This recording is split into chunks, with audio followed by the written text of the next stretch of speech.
CompTIA Security Plus SY0-701 Practice Exam. Assuming that you have studied and are now well-versed in all the topics outlined in the CompTIA Security Plus exam objectives, then you are ready for the next step in your certification journey. This video is filled with 200+ questions that closely resemble the real exam and will help you to gauge your readiness. So are you prepared to test your knowledge? Great, let's begin. Question 1. A company's web server is experiencing an overwhelming amount of incoming SYN packets from multiple IP addresses, causing the server to become unresponsive. Which of the following would best help mitigate this issue?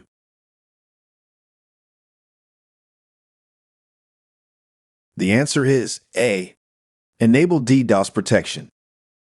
A SYN flood attack is a type of distributed denial-of-service attack that exploits the TCP handshake process. Instead of completing the connection, attackers send a large number of SYN requests, leaving the server waiting and consuming its resources. DDoS protection helps detect and filter out these malicious requests, allowing legitimate traffic to pass through. Question 2. Which type of threat actor is most likely to be hired by a nation-state to conduct cyber attacks against critical infrastructure in foreign countries?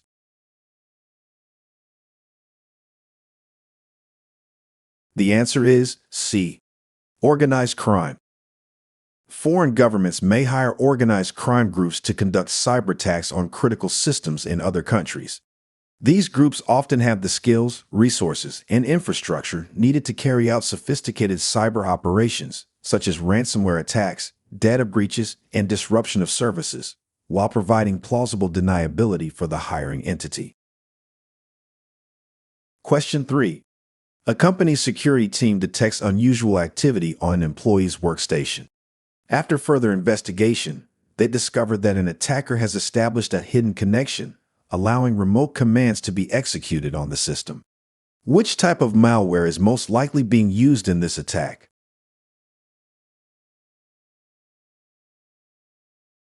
The answer is C. RAT. A remote access Trojan, or RAT, is a type of malware that enables attackers to establish a connection to a compromised system, allowing them to execute remote commands, steal data, or manipulate files without the user's knowledge. Since RATs often disguise themselves as legitimate programs, they can be difficult to detect. Implementing a host-based intrusion prevention system can help mitigate this issue by monitoring system activity, detecting unusual behavior, and blocking unauthorized remote connections before they can cause harm. Question 4.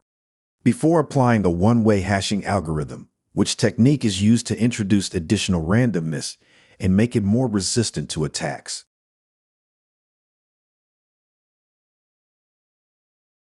The answer is D. Salting. Salting is a security technique that adds a unique random value to data before applying the one-way hashing algorithm. This ensures that identical inputs produce different hashed outputs, making it significantly harder for attackers to reverse engineer the original data.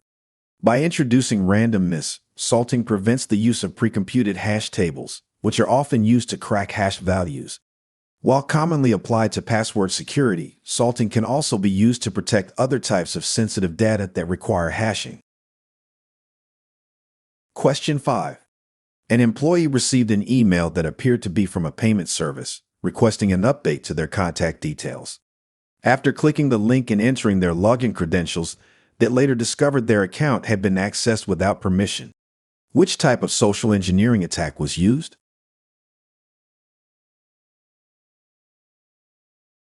The answer is D. Phishing. Phishing is a type of social engineering attack delivered through email, where attackers attempt to deceive users into providing sensitive information such as usernames, passwords, or financial details. This is often done by mimicking legitimate organizations and creating a sense of urgency or trust. In this case, the employee was tricked by an email into entering their credentials on a fraudulent website, leading to unauthorized access to their account. Question 6. A company is adopting multiple cloud-based applications and wants employees to access them using their existing corporate login credentials instead of creating separate usernames and passwords for each service. Which of the following authentication methods would best support this requirement?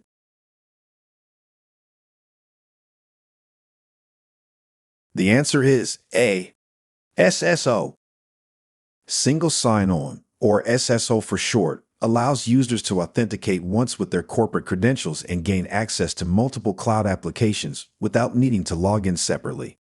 By centralizing authentication, SSO enhances user convenience, reduces password fatigue, and minimizes security risks associated with managing multiple credentials. It is commonly implemented using identity federation services, enabling seamless integration with cloud applications while maintaining secure authentication processes. Question 7.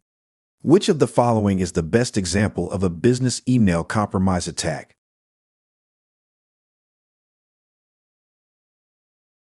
The answer is B. An attacker uses a manager's email account to request a wire transfer. Business email compromise is a targeted cyber attack where an attacker poses as a trusted individual to manipulate employees into transferring funds or sharing sensitive data. This is typically done through email spoofing or by compromising a legitimate account to make fraudulent requests appear credible. Because business email compromise attacks rely on social engineering rather than malware, they often bypass traditional security measures. Question 8. A company wants to restrict direct access to critical servers from employee workstations for security reasons. Administrators must first connect to a secure system before accessing these servers. Which of the following should the administrator use?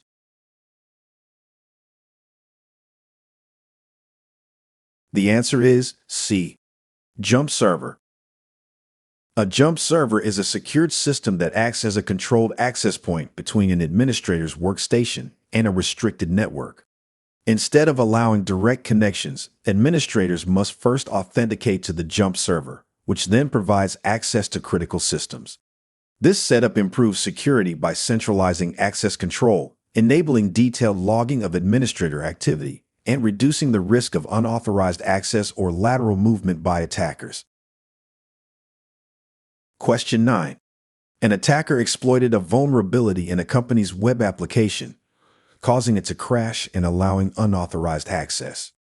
The security team wants to implement a solution that can inspect and filter malicious web traffic to prevent similar attacks. Which of the following would best address this issue?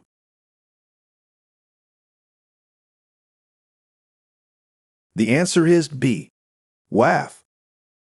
A web application firewall, or WAF, monitors and filters web traffic to protect web applications from threats such as buffer overflows, SQL injection, and cross-site scripting.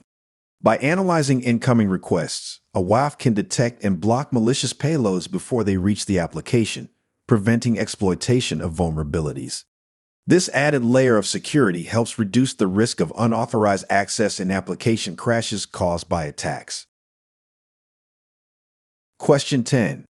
An administrator detects multiple login attempts from suspicious IP addresses linked to employee accounts. After confirming that the employees did not initiate these logins, the administrator resets their passwords. To prevent this type of attack from succeeding in the future, which of the following should be implemented?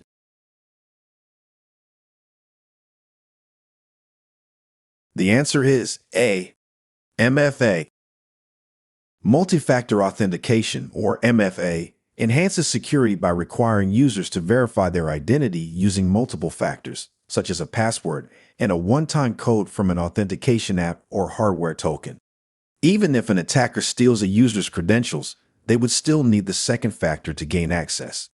This significantly reduces the risk of unauthorized logins from compromised passwords and is one of the most effective defenses against credential-based attacks. Question 11. Several employees received fraudulent text messages from someone posing as the chief financial officer, requesting urgent updates to the company's payroll system. The message states, "I'm in a meeting and need to update direct deposit details for some employees. Please process the changes immediately and confirm once done. Which of the following are the best responses to this situation?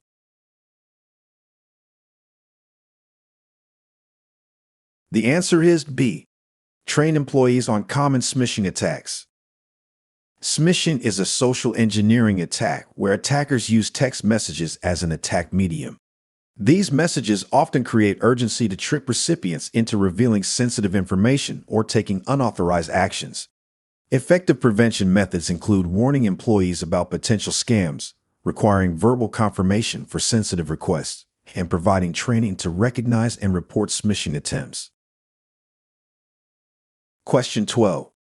A company is concerned about the risk of counterfeit network hardware entering its infrastructure. To ensure the authenticity of equipment and prevent vulnerabilities, which of the following would be the best approach?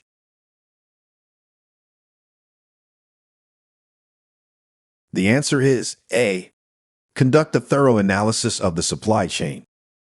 A supply chain analysis is a proactive measure that helps identify vulnerabilities in the procurement process before counterfeit hardware can enter the network. By evaluating supplier reliability, tracking sourcing methods, and verifying distribution channels, organizations ensure that only authentic, certified hardware is acquired. This approach minimizes the risk of fraudulent equipment, enhances compliance with security policies, and strengthens overall hardware integrity. Question 13. A company is hiring a third-party penetration tester to evaluate its security defenses. Before the test begins, both parties must agree on the scope, limitations, and conditions of the test. Which of the following defines these terms?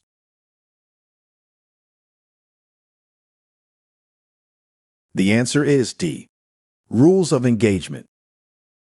Rules of engagement outline the terms, scope, and conditions for a penetration test, ensuring both the organization and the tester understand what is allowed and expected.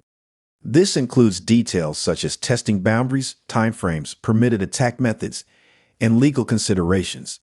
Clearly defining the rules of engagement helps prevent disruptions, ensures ethical testing, and protects both parties from unintended consequences. Question 14. A penetration tester starts an engagement by scanning the client's network for open ports and running services, as permitted by the rules of engagement. Which type of reconnaissance is the tester performing?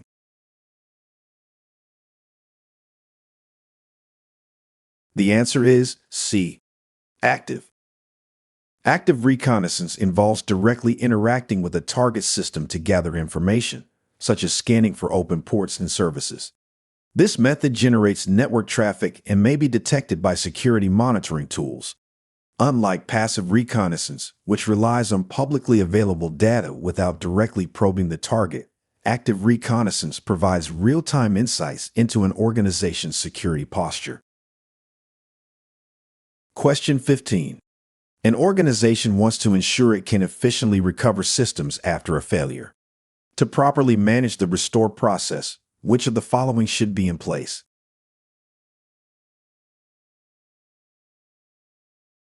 The answer is B. DRP. A disaster recovery plan, or DRP, is a documented strategy that defines the steps and resources needed to restore systems after a failure. It includes backup procedures, system recovery methods, and assigned roles to ensure operations can resume quickly and efficiently. By having a DRP in place, an organization minimizes downtime and data loss, improving overall resilience in the event of a system failure. Question 16. Which of the following terms is most commonly associated with installing applications from unofficial or unverified software repositories?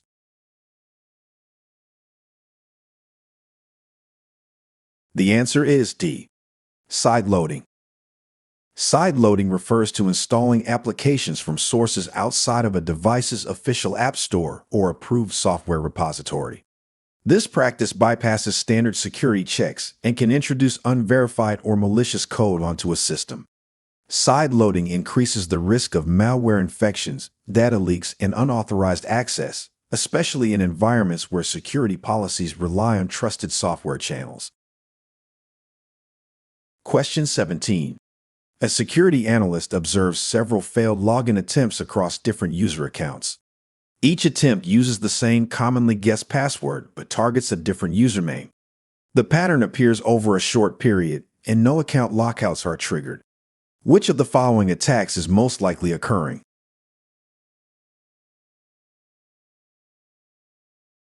The answer is A. Password spraying. Password spraying is an attack where an attacker tries a single common password across many different usernames. This method avoids account lockouts by not rapidly repeating login attempts on the same account. It is designed to bypass typical brute force defenses and often targets weak or default passwords across multiple accounts. Question 18. An analyst is reviewing how zero-trust architecture is implemented within the data plane of an organization's network. Which of the following components would be the most relevant to assess?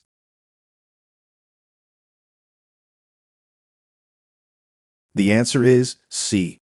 Subject or system. In the data plane of a zero-trust architecture, the subject or system represents the entity, such as a user, device, or application, requesting access to resources. This is where actual access decisions are enforced based on policies created in the control plane. Evaluating the subject or system is crucial for enforcing the principle of least privilege and ensuring proper policy enforcement at the data access level. Question 19. A company's web filter is configured to scan URLs and allow access only when specific secure traffic patterns are detected. An analyst is updating the filter to ensure that only encrypted websites are permitted. Which of the following search strings should the analyst use to allow secure web traffic?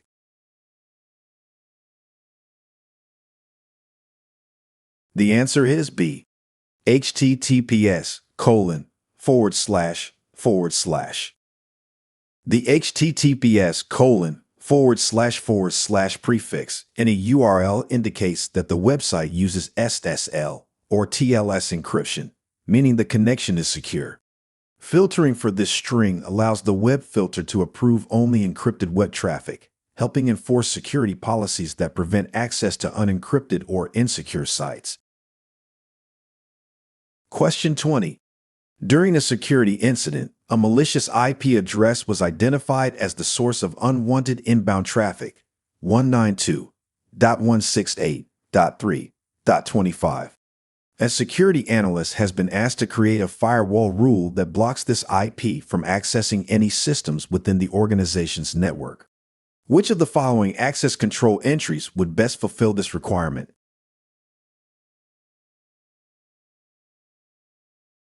The answer is B. Access list, inbound, deny, IP source 192.168.3.25/32, destination 0.0.0.0/0. To block incoming traffic from a specific IP address, an access control list, or ACL, can be used to deny that traffic before it reaches the internal network. The rule might look something like access list, inbound, deny, IP source 192.168.3.25/32, destination 0.0.0.0/0. Let's break that down. The term access list tells the firewall that this is a rule controlling traffic flow. Inbound means the rule applies to traffic entering the network.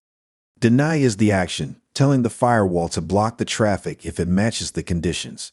The word IP specifies that this rule applies to all IP-based traffic, regardless of protocol.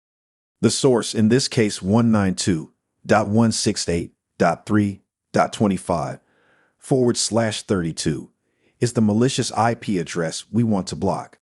Finally, the destination is 0.0.0.0/0, which is shorthand for any address, meaning this rule blocks that source from reaching any internal system. Together, this ACL rule effectively prevents that known malicious IP from accessing anything within the network. Question 21. A company needs to provide secure administrative access to internal systems while keeping external traffic exposure to a minimum. Which of the following methods would be the most secure way to achieve this?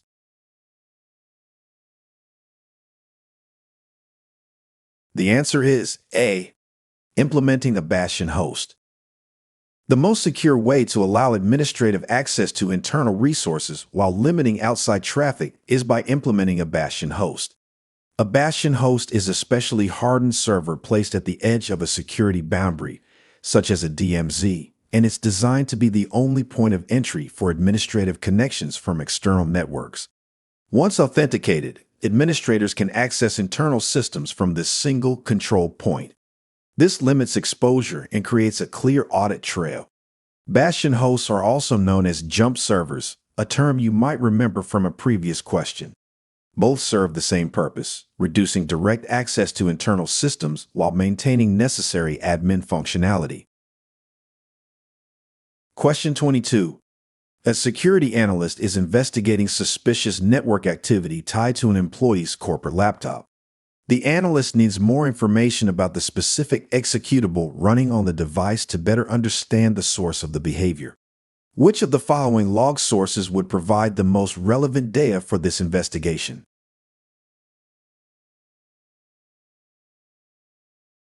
The answer is D. Endpoint. To gain insight into the specific executable running on the employee's laptop, the analyst should turn to endpoint logs. Endpoint logs collect detailed information about processes, including which executables are running, when they were launched, and how they behave. This is critical when tying suspicious network activity to specific actions or programs on a user's device. Question 23.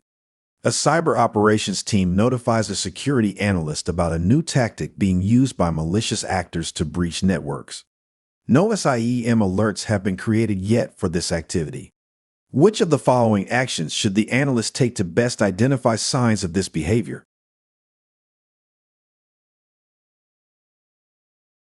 The answer is D. Threat hunting. Threat hunting is the proactive search for signs of malicious activity within a network, especially when no alerts or detections are in place. In this case, the analyst is acting on intelligence from the cyber operations team and must manually look for patterns, anomalies, or indicators of compromise. Since the SIEM is not yet tuned to detect this behavior, threat hunting is the best approach to uncover evidence of the new tactic. Question 24.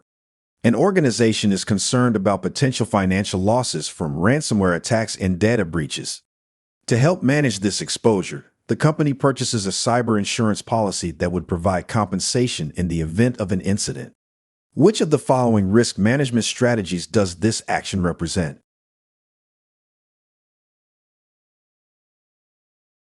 The answer is B. Transfer.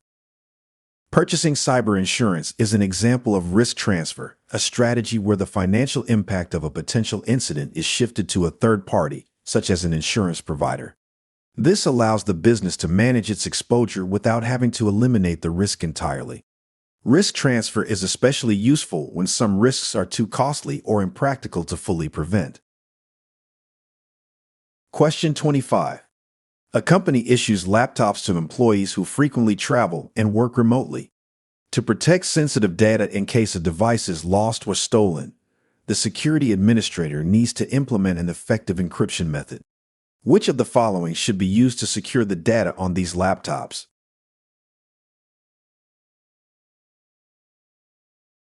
The answer is C. Full disk encryption. Full disk encryption protects all data stored on a device by encrypting the entire contents of the hard drive. This ensures that even if the laptop is lost or stolen, the data remains inaccessible without the proper credentials. It is a practical and secure solution for mobile devices, such as a laptop, that may be exposed to physical threats outside of the organization. Question 26. An organization requires all employees to read and acknowledge an acceptable use policy before accessing company systems. This policy outlines what behaviors and activities are permitted or prohibited while using corporate devices and networks. Which of the following types of security controls does this policy best represent?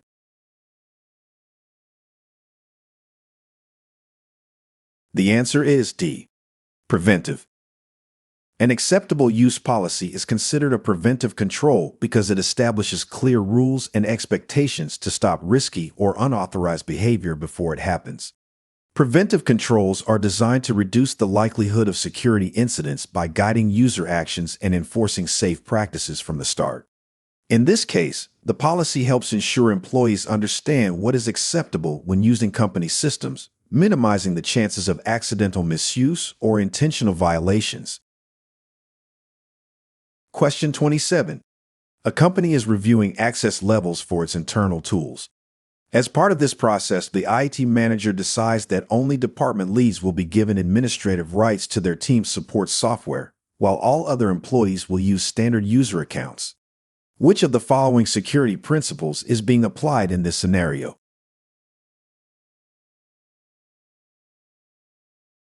The answer is D.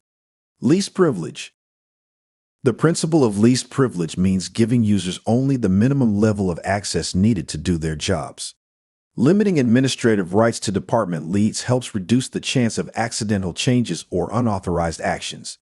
This approach improves overall security by ensuring that elevated access is only granted when absolutely necessary.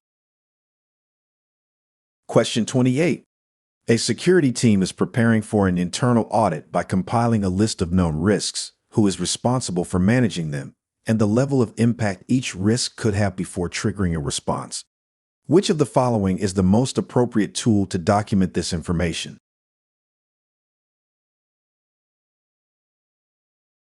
The answer is C. Risk register. A risk register is a document or system used to record and track identified risks, their potential impact, who is responsible for them, and what thresholds or responses are in place. It helps teams clearly define responsibilities and maintain visibility over known threats. Risk registers support consistent risk management practices, prioritize actions based on severity, and provide a reference point during audits or security reviews. They are also useful for communicating risk status to leadership and planning for mitigation strategies. Question 29.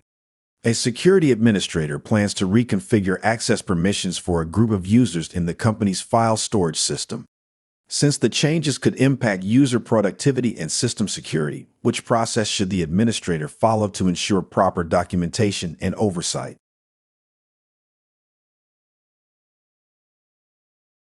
The answer is D. Change management procedure.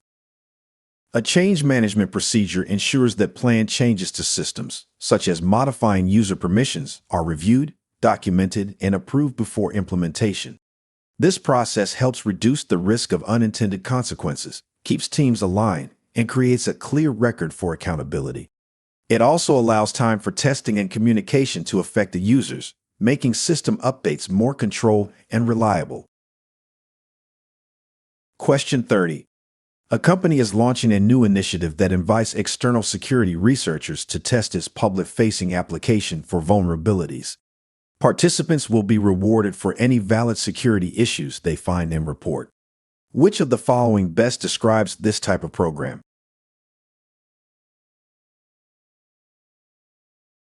The answer is B.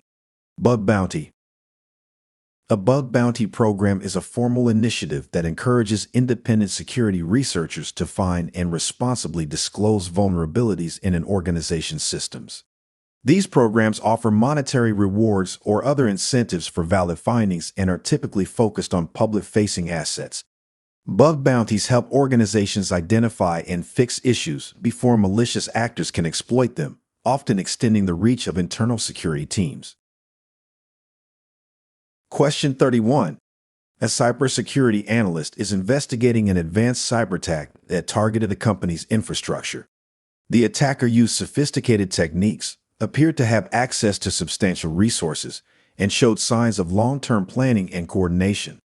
Which of the following threat actors is the most likely responsible for this type of attack?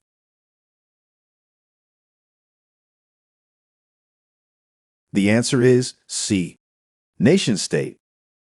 A nation-state threat actor is typically government-backed and operates with significant funding, advanced expertise, and long-term objectives.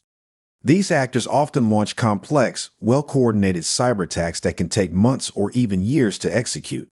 Their targets often include both public and private sector systems, especially those with strategic or economic importance.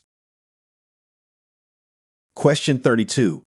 A security analyst is investigating a web application vulnerability where an attacker used a search field on the site to access unauthorized data from the backend database.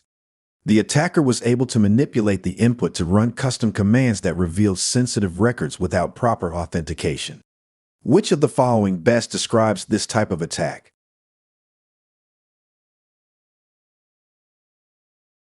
The answer is B. SQL injection. SQL injection is an attack where an attacker inputs specially crafted SQL commands into a field, such as a login or search box, to manipulate or extract data from a database.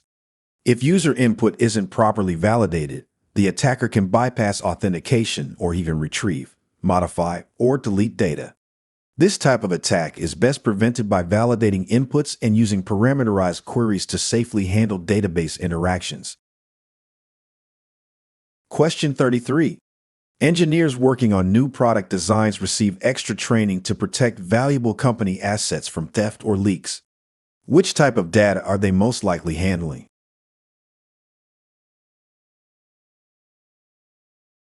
The answer is B. Intellectual property. Intellectual property refers to creations of the mind, such as designs, inventions, formulas, and proprietary processes. Employees in engineering or research roles regularly work with this type of data as part of developing new products and technologies. Since intellectual property represents the competitive advantage of a business, it's often targeted by cybercriminals or competitors. That's why extra training, strict access controls, and data protection policies are essential to keep it secure. Question 34. A technician wants to improve user awareness of on-site security risks as employees return to the office from remote work. Which of the following is the best option?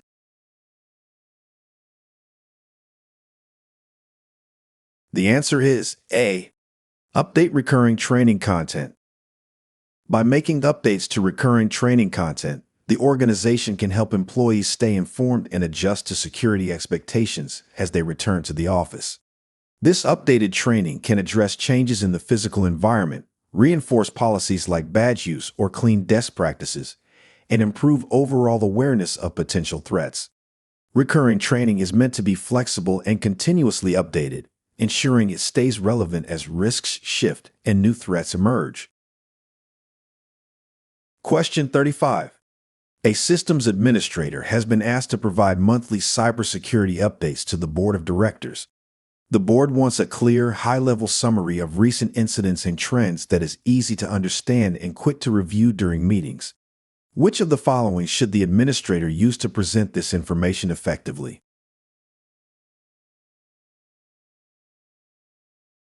The answer is D. Dashboard. A dashboard is the best option for presenting data to the board in a visual, easy-to-read format. Dashboards can display key metrics, such as incident counts, trends, and summaries in real time or over specific reporting periods, helping decision-makers quickly grasp an overall view. They simplify complex technical data and support informed, high-level decisions without overwhelming non-technical stakeholders. Question 36. A systems administrator receives an alert from a file integrity monitoring tool that the hash value for cmd.exe no longer matches the trusted baseline. The administrator also notices that antivirus scans are returning clean results and that the suspicious file is still running as a legitimate system process. No updates or authorized changes have been made. What type of attack does this most likely indicate?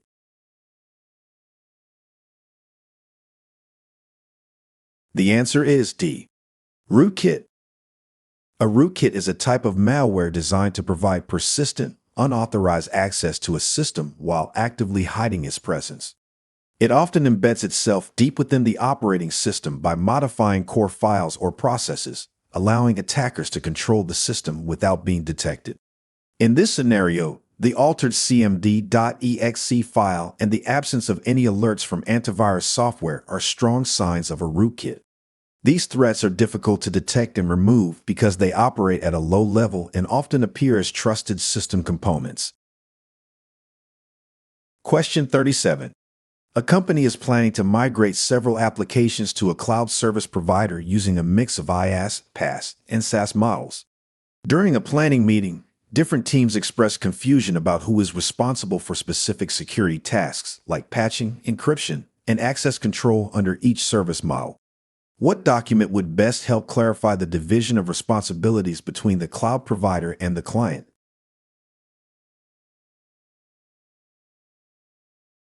The answer is A. Cloud Responsibility Matrix. A Cloud Responsibility Matrix outlines which security and operational tasks are handled by the cloud provider and which remain the responsibility of the client. This is especially important when using a mix of IaaS, PaaS, and SaaS models, where responsibility shifts based on the service type. For example, in SaaS deployments, the provider manages most of the stack, while in IaaS, the client must secure the OS and applications. The matrix helps prevent coverage gaps and ensure that security and compliance responsibilities are clearly assigned. Question 38. In a cloud environment using the IaaS model, a company has deployed and manages its own database instance. According to the shared responsibility model, who is responsible for securing that database?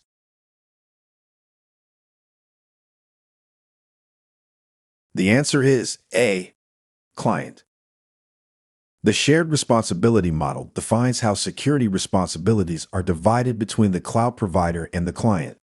With each cloud provider, these responsibilities are outlined in a cloud responsibility matrix that clarifies who handles what across different service models. In an IaaS environment, the provider manages the physical infrastructure, while the client is responsible for securing anything they deploy, including databases. That means tasks like patching, access control, and encryption fall entirely on the client side. Question 39. A client has requested a formal document from a security company that outlines the project's scope, pricing, and estimated timeline for completion. Which of the following documents should the company provide?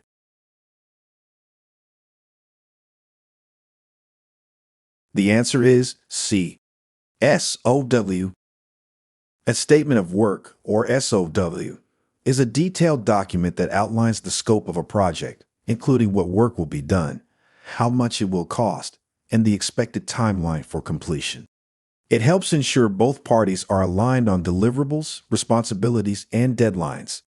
Unlike an SLA or MSA, the SOW focuses specifically on project execution details. Question 40. A security team is reviewing a third-party penetration test report. One of the findings states that a form field in the company's web application is vulnerable to cross-site scripting, allowing attackers to inject and execute malicious scripts in users' browsers. Which of the following security techniques should the analyst recommend to the developer to prevent this type of vulnerability?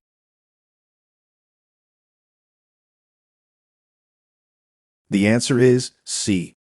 Input validation. Input validation helps prevent cross-site scripting by ensuring that user-provided data does not include malicious content like script tags or special characters. By validating input before it's processed or displayed, developers can block common attack techniques that try to inject harmful code into web applications.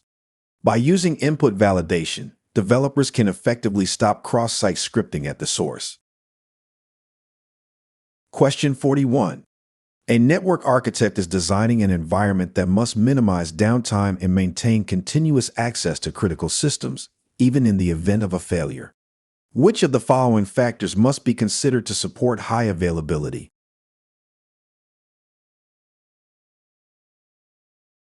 The answer is A. Ease of recovery. Ease of recovery is a key consideration when designing a high availability network, as systems need to quickly return to service after a failure to minimize disruption. High availability focuses on keeping critical services accessible with little to no downtime. Other important factors to consider include availability, resilience, cost, responsiveness, scalability, ease of deployment, risk transference, patch availability, inability to patch, power, and compute resources. Question 42. A technician discovers that a critical vulnerability affects a server used for customer transactions. A vendor has released a high-priority patch, and the technician is ready to deploy it. To follow standard procedures and avoid unexpected downtime, what should be done first?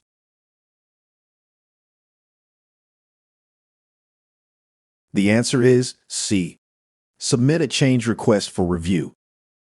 Before applying a patch to a production system, the technician should submit a change request for review. This ensures that the update goes through the organization's change management process, which helps identify potential risks, plan for downtime, and coordinate with other teams if needed. Even urgent fixes should follow this process to avoid unexpected disruptions and maintain proper documentation and approval. Question 43. After containing and recovering from a security incident, a company's response team begins reviewing how the event occurred and what led to the compromise. Which of the following best describes the purpose of performing this root cause analysis?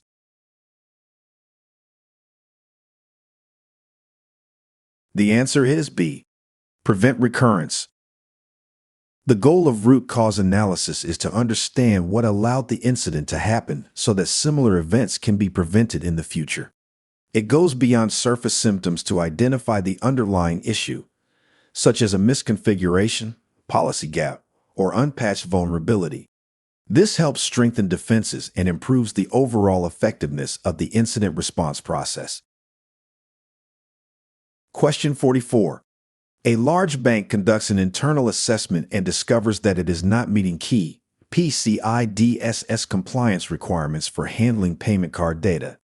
Which of the following is the most likely outcome of this failed assessment?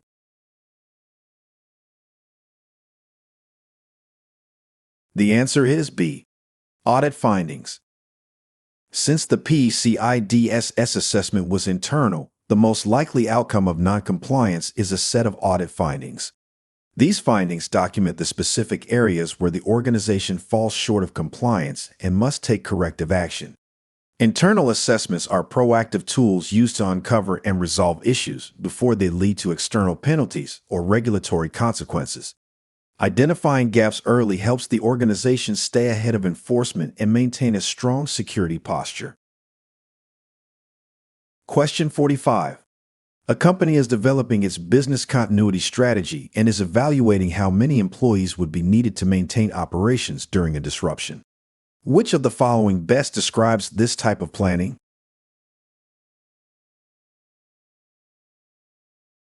The answer is A. Capacity.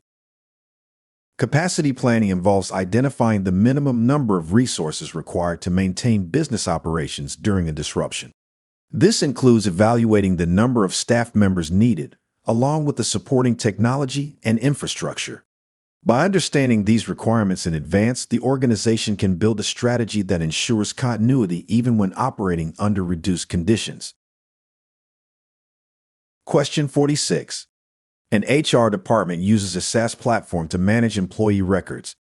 To reduce exposure to external threats, the company wants to block all access to the platform from outside its operating region.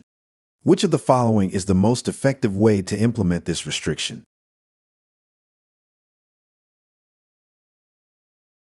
The answer is C. Geolocation policy. A geolocation policy allows organizations to control access to applications or services based on where a user is located. By enforcing location-based restrictions, companies can block access from regions that pose a higher risk due to threat activity, lack of regulation, or compliance concerns. This is especially useful in SaaS environments where users may attempt to connect from anywhere in the world. Geolocation policies help reduce the attack surface and support regulatory requirements by limiting access to approved geographic zones. Question 47. A security analyst is conducting a vulnerability assessment and needs to identify weaknesses that are directly tied to the physical hardware of devices on the network. Which of the following is considered a hardware-specific vulnerability?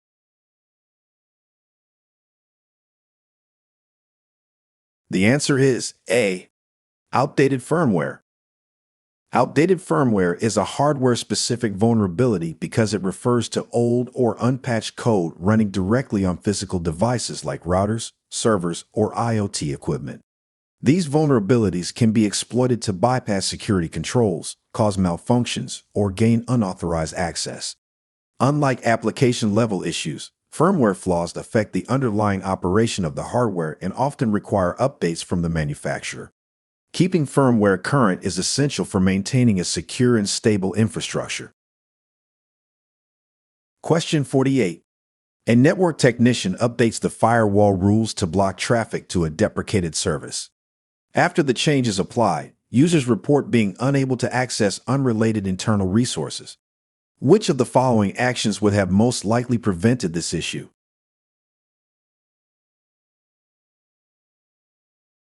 The answer is B. Testing the update in a non-production environment first. Testing the update in a non-production environment first helps identify potential problems without affecting live systems. This step is essential in change management because it allows technicians to observe how a configuration behaves before deploying it to production. By isolating the update in a test environment, issues like accidental service disruption can be caught early and corrected before they impact users. Question 49. An organization is setting up a secondary data center to support business continuity in the event of a primary site failure. The company wants to keep costs low but still be able to restore operations and data within about 2 days. Which of the following site types offers the best balance between cost and recovery time?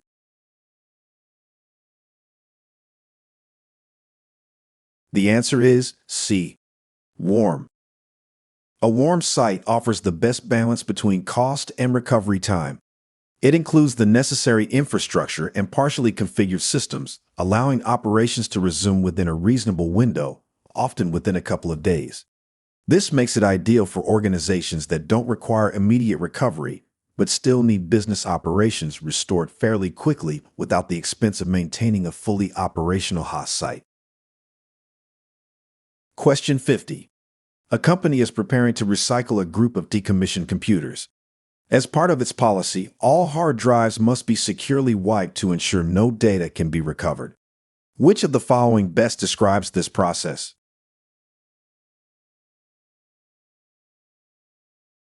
The answer is B. Sanitization. Sanitization, in the context of hard drives, refers to securely erasing data so that it cannot be recovered. This process may involve overwriting the drive with random data, using specialized wiping software, or applying other methods approved by industry standards. Sanitization ensures that sensitive information is completely removed before the hardware is recycled or reused. Question 51. A software company is preparing to launch a mobile app that collects names, email addresses, and device usage data from users in several different countries. Which of the following is most related to ensuring the app's data collection practices are legally compliant?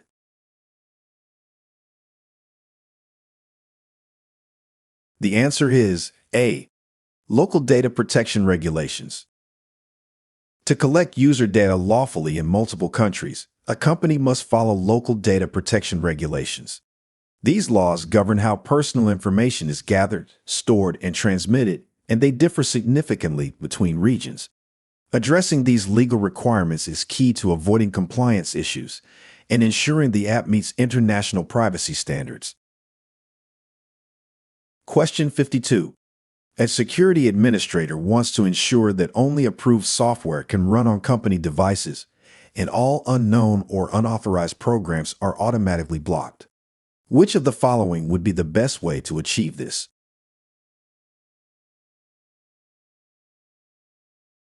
The answer is B. Application Allow List. An application allow list is one of the most effective ways to control which programs can run on a system. It uses a default deny approach, meaning that only software explicitly approved by the organization is allowed to execute. This prevents unknown, unauthorized, or potentially malicious applications from running, even if a user tries to install them. Question 53. A company has assembled a security team to carry out an offensive assessment that includes both penetration testing and social engineering tactics. What color designation would this team commonly be allocated for performing this type of activity?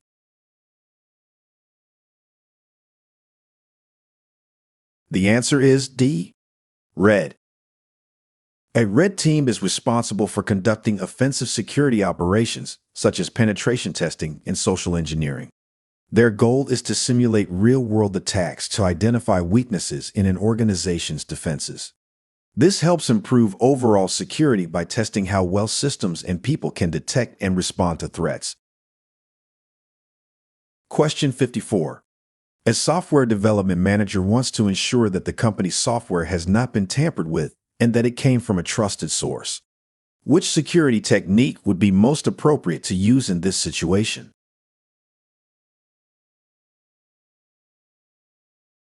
The answer is B. Code signing. Code signing is a security technique that confirms the authenticity and integrity of software by attaching a digital signature.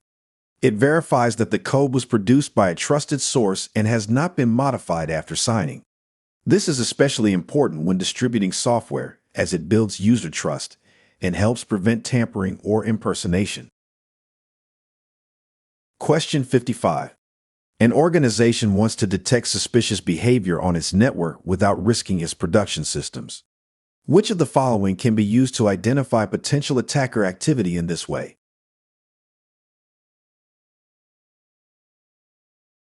The answer is A. Honeypot.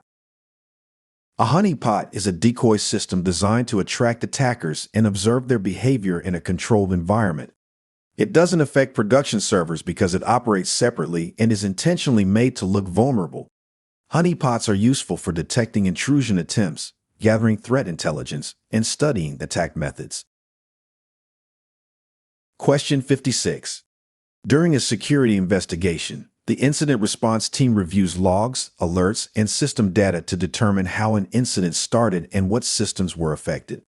Which of the following incident response phases includes these activities?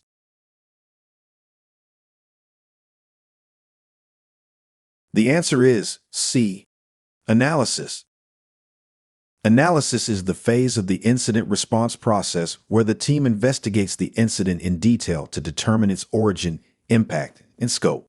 This includes reviewing logs, identifying indicators of compromise, and understanding how the attack progressed. The findings from this phase guide decisions for containment, eradication, and future prevention. Question 57. A security practitioner completes a vulnerability assessment and reports several issues, which the operations team successfully remediates. Which of the following should be done next to confirm the vulnerabilities have been addressed?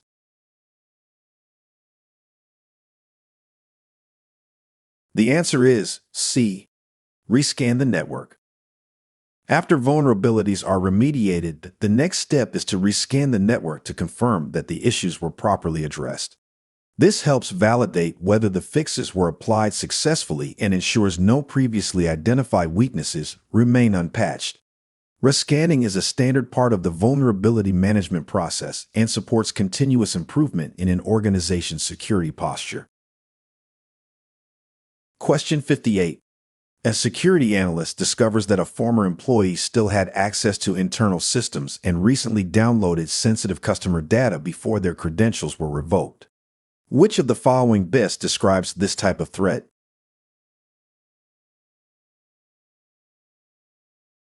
The answer is D. Insider threat. An insider threat occurs when someone with legitimate access to systems or data uses that access in a harmful way, whether intentionally or accidentally. In this case, a former employee still had access and downloaded sensitive information, which makes it a clear example of an insider threat. These threats are especially difficult to detect because they come from individuals who are already trusted by the organization. Question 59. An organization wants to ensure that when a user submits a request or sends a message, there is evidence linking the action back to that specific individual. Which of the following security concepts supports this capability?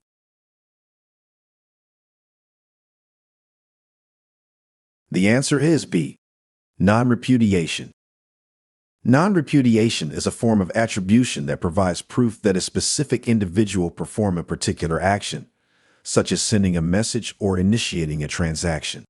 In cybersecurity, attribution refers to the process of identifying who was responsible for a given activity. Non-repudiation is achieved through mechanisms like digital signatures and cryptographic logging, which prevent users from denying their involvement after the fact. Question 60. A company wants to monitor its cloud infrastructure to ensure configuration settings remain secure and are not changed without approval. Which of the following is the best way to check for unauthorized changes on a daily basis?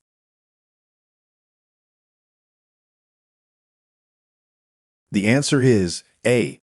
Automation.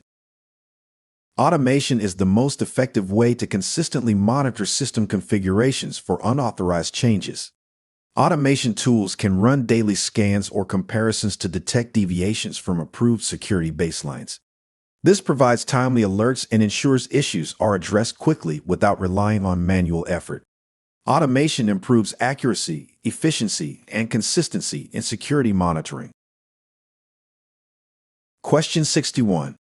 An employee accidentally attaches a document containing customer names and social security numbers to an external email. Which of the following tools would be best suited to detect and help prevent this type of data exposure?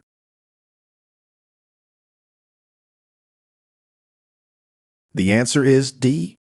DLP.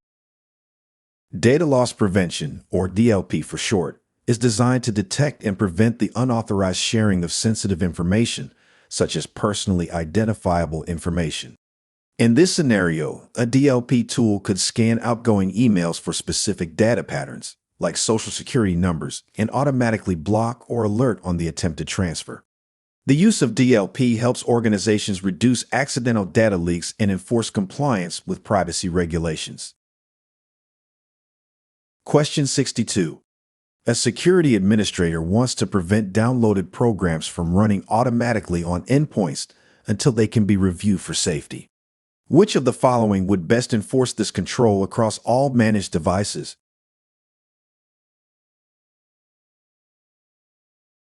The answer is C. EDR policies. EDR policies, or endpoint detection and response policies, allow administrators to define specific rules that control the behavior of endpoints. These policies can block the automatic execution of newly downloaded files, require manual approval, or trigger additional analysis before allowing execution. This helps prevent malware from launching immediately after download and provides greater control over how software behaves on endpoints. Question 63. A legacy Linux server cannot be upgraded to meet modern security standards. As a workaround, a host-based firewall has been configured to allow connections only from approved internal IP addresses.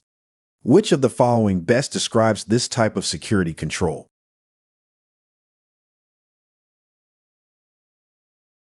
The answer is A. Compensating.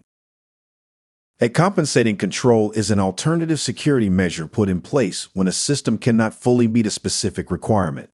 In this case, since the legacy Linux system cannot be updated or hardened, restricting access through a host-based firewall is a way to reduce risk.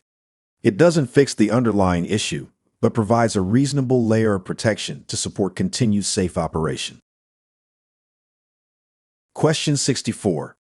The management team observes that manually created user accounts often have incorrect access rights, leading to delays and security concerns. Which of the following automation techniques should a systems administrator implement to ensure consistent and accurate account setup?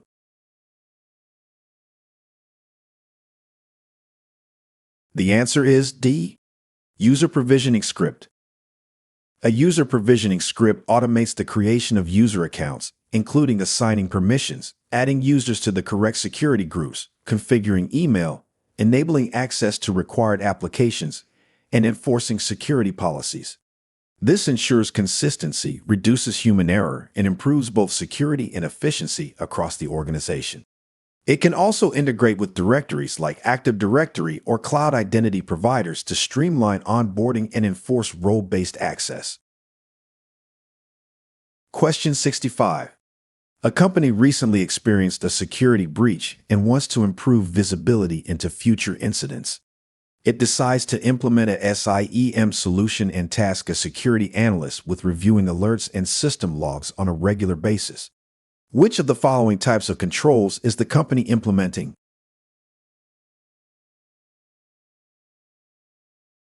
The answer is C. Detective. A detective control is used to identify and respond to security events after they occur. In this case, the SIEM system gathers logs and generates alerts, while the analyst reviews them to identify patterns or behaviors that could indicate a security issue. This type of control is crucial for recognizing threats that bypass preventive measures and for supporting timely incident response. Question 66. A software company is developing a low-cost application hosting solution that is cloud-based and designed to run event-driven functions. The team wants to avoid managing infrastructure and only consume resources when code is executed. Which of the following architecture models best meets these requirements?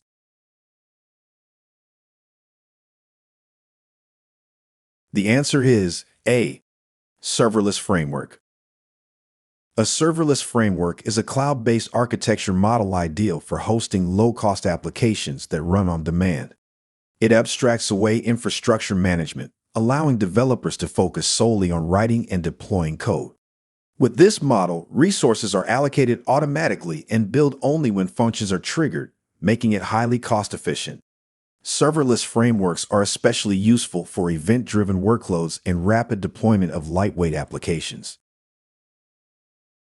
Question 67. A security operations center investigates an alert triggered by a monitored server and determines that the flagged activity is part of the server's normal behavior. Which of the following best describes the process of adjusting the system to prevent future alerts for this type of activity?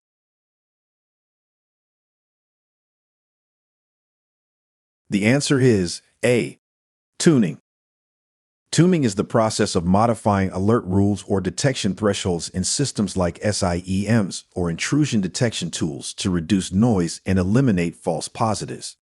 It involves suppressing alerts for known, safe behavior so that analysts can focus on real threats instead of wasting time on benign events.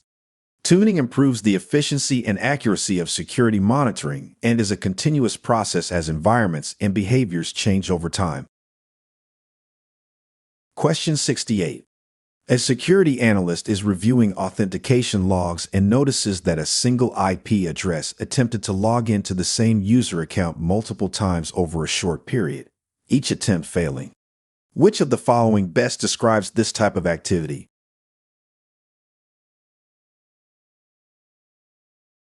The answer is C. Brute force. A brute force attack involves repeatedly guessing login credentials in an attempt to gain access to an account. This is often done by targeting weak or common passwords, but it can also be used to guess multi-factor authentication codes if the second factor is poorly implemented or predictable. These attacks are usually detected through log analysis and are mitigated using account lockout policies. Question 69. A company is located in an area prone to hurricanes and severe storms. To reduce the risk of downtime and data loss due to weather-related events damaging the primary server room, which of the following strategies should the company consider?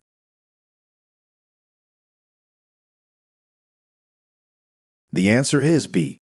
Geographic dispersion. Geographic dispersion involves placing critical systems, data, or infrastructure in multiple physical locations to reduce the impact of regional disasters. The greater the physical distance between these locations, the less likely it is that a single event will affect all of them. If one site becomes unavailable due to a weather event or outage, operations can continue from another unaffected location. This strategy improves availability, increases resilience, and supports recovery time and recovery point objectives. Question 70. A company decided to reduce the cost of its annual cyber insurance policy by removing coverage for ransomware attacks. Which of the following risk analysis elements did the company most likely evaluate to justify this change?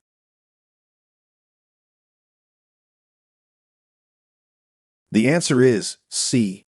ARO. ARO, or annualized rate of occurrence, is a measure of how frequently a specific type of risk is expected to happen in a given year. In this case, the company likely determined that ransomware incidents were rare enough to remove that coverage from the cyber insurance policy. A lower ARO means lower expected losses, which can justify reducing or eliminating certain insurance protections. This kind of analysis helps organizations align costs with actual risk exposure. Question 71. An organization is updating its security awareness training to focus more on employee communication. Which of the following should be emphasized to help reduce the risk of social engineering attacks?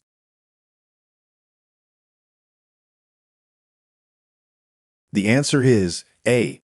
Reporting of phishing attempts.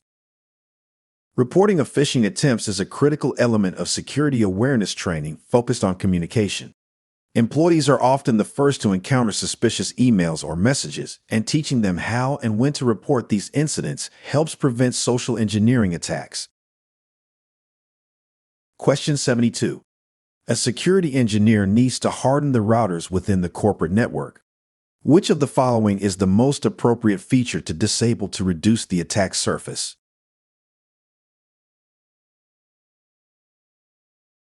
The answer is D.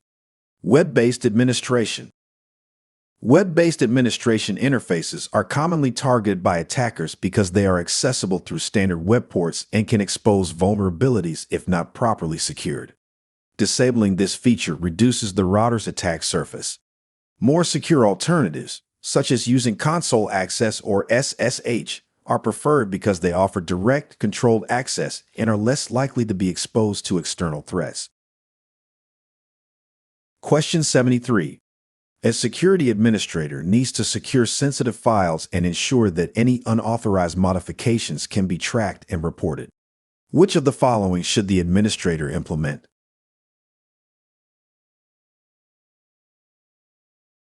The answer is D. FIM.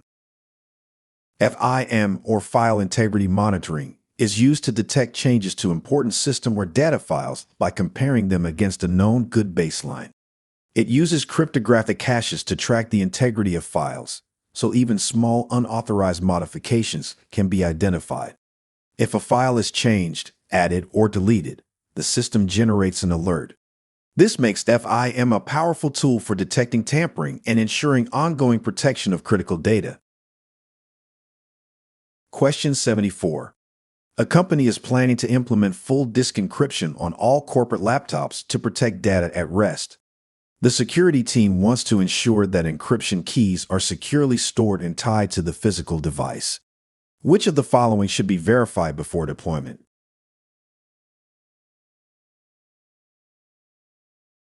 The answer is B. Presence of a TPM. A Trusted Platform Module, or TPM for short, is a hardware chip used to securely store cryptographic keys and support full disk encryption. Its presence ensures that the encryption keys are bound to the device itself, making it much harder for attackers to access data even if the drive is removed. The TPM also helps with secure boot and other advanced security features, making it a key requirement for effective implementation of full disk encryption. Question 75. An organization just implemented full disk encryption with support from a TPM to secure laptops. However, the security team also needs a way to recover encrypted data if a device becomes inaccessible or the TPM fails. Which of the following solutions would best support this requirement?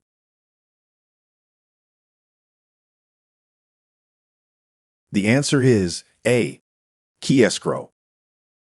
A key escrow provides a secure method of storing encryption keys so they can be recovered by authorized personnel if needed.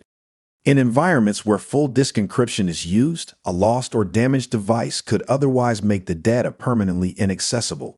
By using key escrow, the organization keeps a backup copy of the encryption keys, making it possible to recover important data in the event of hardware failure or user lockout. Question 76. A network security engineer observes unusual traffic attempting to exploit a known vulnerability in a web application.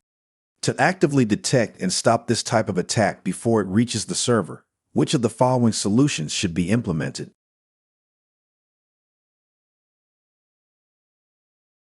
The answer is D. IPS. An intrusion prevention system, or IPS for short, monitors network traffic and blocks malicious activity using known attack signatures. It helps stop exploit attempts before they reach their target by automatically detecting and interrupting the traffic. An IPS is especially effective against well-documented threats and reduces the need for manual response by actively enforcing network security. Question 77. A data center is reviewing physical access controls to ensure staff can exit safely during a fire or power failure. Which of the following configurations best supports this requirement?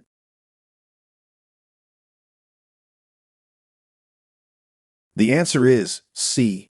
Door lock should fail open. Door locks should fail open to ensure that personnel can safely exit secure areas during emergencies like fires or power outages. This fail-open design prevents people from being trapped and supports emergency evacuation procedures. While security is essential, safety takes precedence when system controls are no longer functioning. Question 78. Which of the following technologies is best suited for deployment in dynamic environments where applications and configurations change frequently?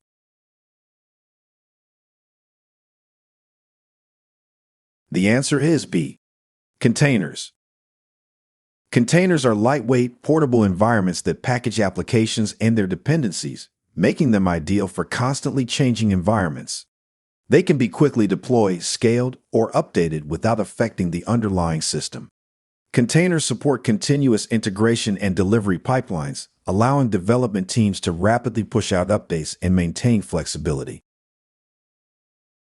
Question 79. During an investigation, the security team collects digital evidence that may be used in legal proceedings. Which of the following activities ensures that the evidence is properly tracked and handled from collection to presentation?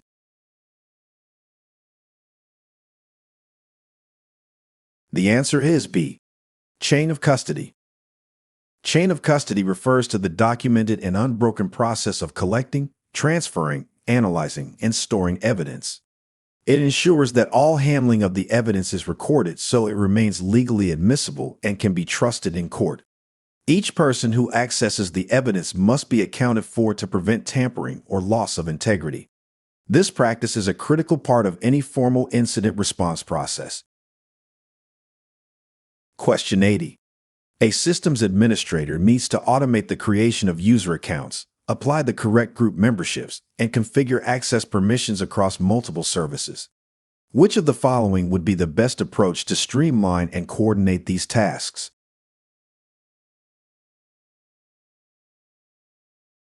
The answer is B. Orchestration. Orchestration involves automating and coordinating multiple tasks across different systems to ensure consistent and efficient execution. Automating processes like user account creation, group membership assignment, and access configuration helps reduce manual effort and minimize errors. Orchestration supports faster, more reliable operations and improves overall security by enforcing consistency across environments. Question 81. A company's marketing department collects, modifies, and stores sensitive customer data. The infrastructure team is responsible for securing the data while in transit and at rest. Which of the following data roles describes the customer?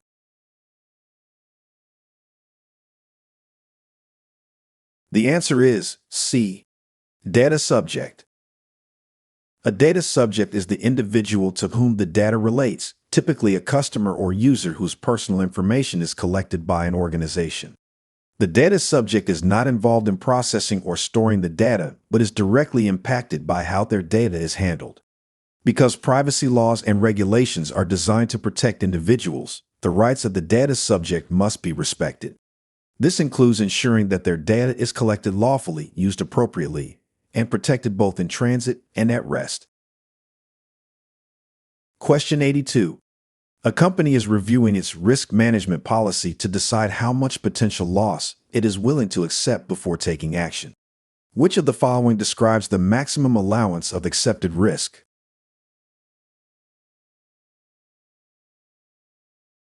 The answer is D. Risk threshold. A risk threshold defines the maximum amount of risk an organization is willing to accept before it must take action. It is used to determine when a risk has exceeded acceptable limits and requires mitigation, transfer, or avoidance. By setting a clear threshold, organizations can make consistent decisions about which risks to monitor closely and which ones fall within acceptable boundaries. Question 83. A security analyst observes unusual outbound DNS requests originating from a server that does not normally generate DNS traffic. The requests contain large encoded payloads that appear to be fragments of internal documents. Which of the following is most likely occurring?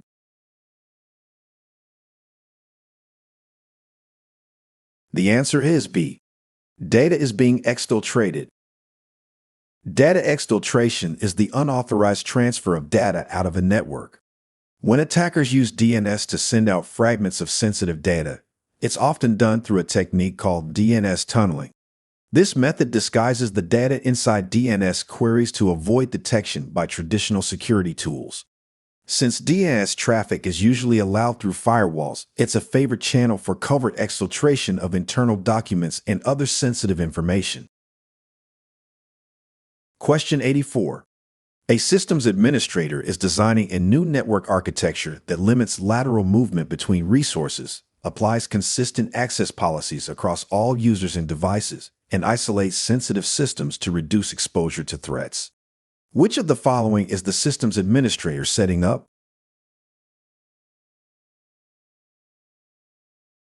The answer is A. Zero Trust. Zero Trust is a security architecture that assumes no implicit trust, even within a network perimeter. It enforces strict access controls, continuous verification, and microsegmentation to isolate resources and reduce the impact of potential threats. By requiring authentication and authorization for every connection, Zero Trust minimizes the attack surface and helps enforce company-wide security policies. Question 85. A security engineer is reviewing an incident where an attacker was able to break out of a virtual machine and interact directly with the underlying hypervisor and other guest systems. Which of the following best describes this type of attack?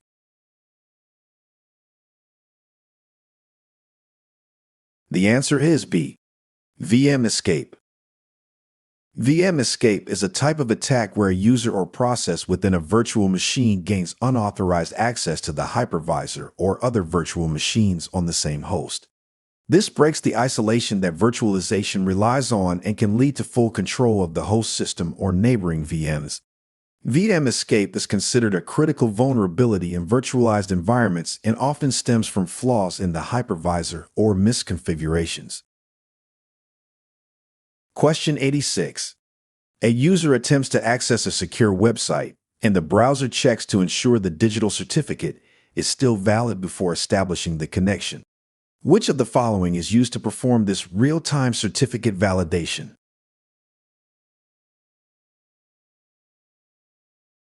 The answer is A. OCSP. OCSP, or Online Certificate Status Protocol, is used to check whether a digital certificate is still valid at the time it is presented. When a user accesses a secure website, the browser contacts an OCSP responder, which replies with the certificate status, be it valid, revoked, or unknown. This real-time check helps prevent users from trusting certificates that have been compromised or revoked. Question 87. A vendor sends a security bulletin to a company's analyst, advising that a BIOS update is available to resolve a known vulnerability. Which of the following types of vulnerabilities is the update intended to address?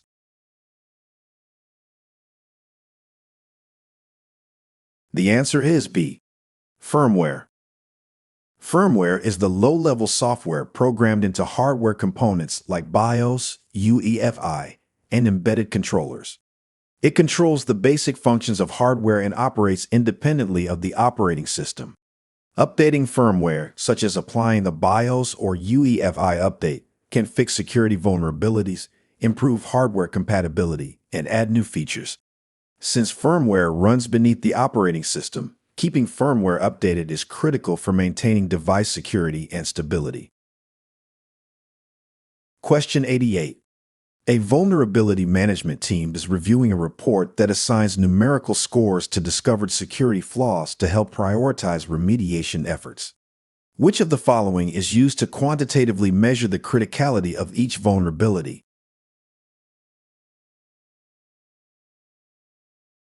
The answer is B. CVSS. CVSS, or Common Vulnerability Scoring System, provides a standardized way to assign a numerical score to a vulnerability based on its severity.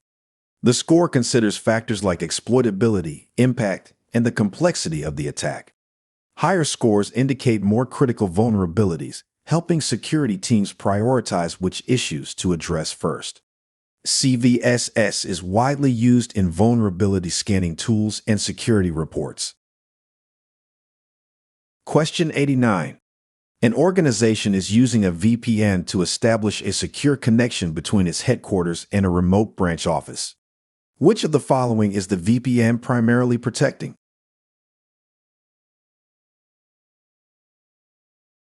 The answer is B. Data in transit. Data in transit refers to data that is actively moving between locations, such as across a network or between endpoints. A VPN encrypts this data while it travels, protecting it from interception or tampering. This ensures that even if network traffic is captured by an attacker, the contents remain unreadable. VPNs are commonly used to secure communications between remote sites or users and a corporate network. Question 90. A security consultant needs secure, remote access to a client's internal environment over the internet.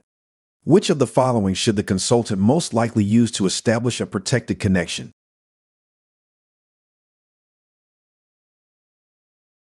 The answer is C. IPsec. IPsec, or Internet Protocol Security, is a suite of protocols used to establish secure and encrypted communication over IP networks. It's commonly used in VPNs to ensure confidentiality, integrity, and authentication when connecting to remote environments. For a consultant accessing a client's network remotely, IPsec provides a reliable and secure method to protect the data exchanged during the session. Question 91. A network administrator is reviewing reports from a system that logs user activity, including session start and end times, commands entered, and resource usage. Which security concept does this best represent?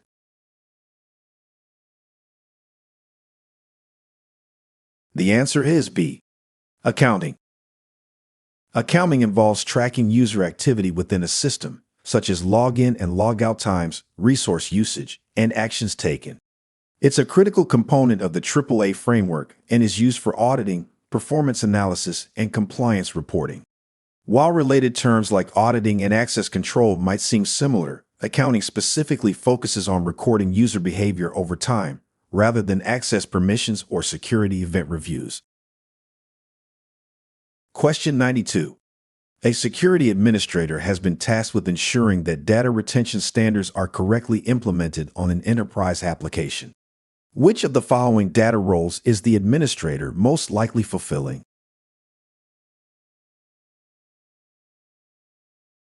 The answer is C. Custodian. A data custodian is responsible for implementing and maintaining the technical controls and operational procedures defined by data governance policies. This includes applying data retention standards, managing secure storage, and enforcing access permissions.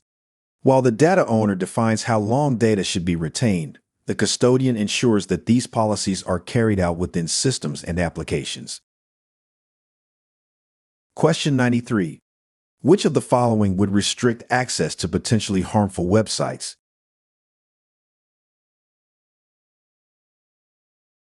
The answer is B.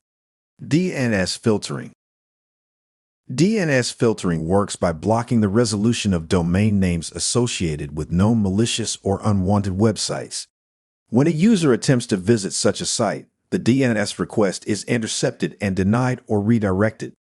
This helps prevent access to phishing pages, malware-laden sites, and other harmful destinations. Question 94. A company processes and stores sensitive data on its own systems. Which of the following steps should the company take first to ensure employee compliance with privacy regulations?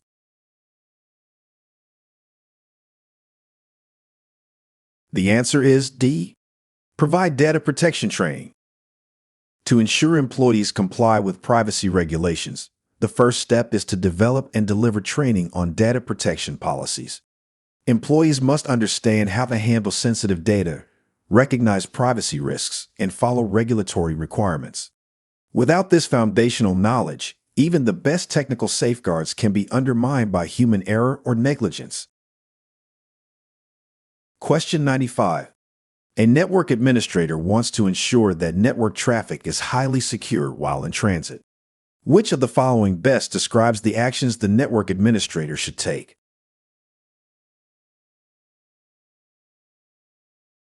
The answer is A. Use TLS and allow only secure communication protocols. To secure network traffic while in transit, the best approach is to use encryption protocols such as TLS. This ensures data is unreadable to anyone intercepting it during transmission. By only allowing secure protocols and restricting unencrypted traffic, the administrator can protect sensitive information from eavesdropping and man-in-the-middle attacks. Question 96. A systems administrator wants to streamline and standardize the deployment of virtual machines, storage, and network configurations within a cloud environment. Which of the following should the administrator use to achieve this?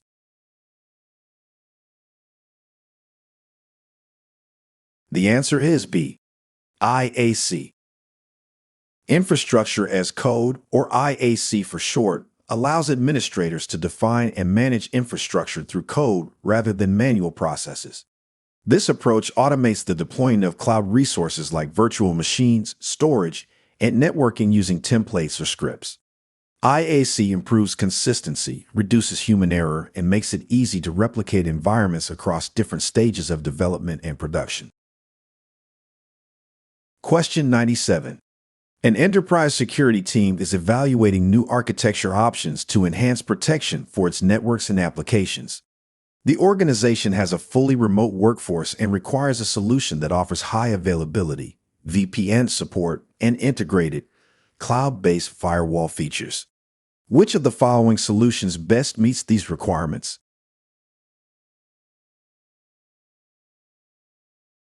The answer is C. SASE. SASE, or Secure Access Service Edge, is a cloud-delivered architecture that combines network and security services such as VPN, firewall, secure web gateway, and zero-trust access. It is especially well-suited for organizations with distributed or remote workforces, offering secure, redundant access to applications and data regardless of user location. By integrating security into the network edge, SASE reduces complexity and enhances protection against evolving cyber threats. Question 98. A company recently set up a disaster recovery site to maintain business continuity in the event of a major outage. To ensure the site can support critical operations and that all systems function properly, which of the following actions should the IT team perform?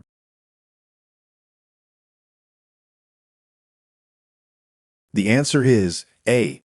Simulated failover. A simulated failover involves shifting operations to a disaster recovery site to validate that systems, applications, and data remain available and functional. It tests the integrity of the recovery process and ensures that everything works as expected under real conditions. This is the most effective way to confirm both availability and operational readiness of the disaster recovery site. Question 99. An organization must demonstrate that its internal controls are both properly designed and functioning as intended to meet regulatory and compliance requirements. Which of the following would best provide this level of assurance?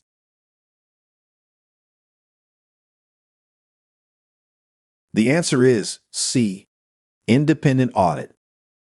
An independent audit is performed by a third party to objectively determine whether an organization's controls are properly designed and functioning effectively.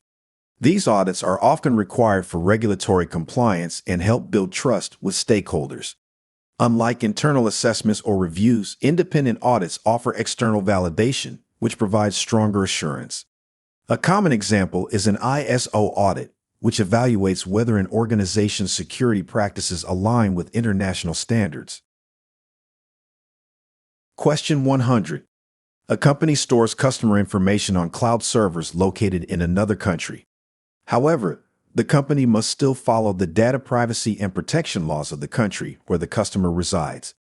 Which of the following best describes this concept?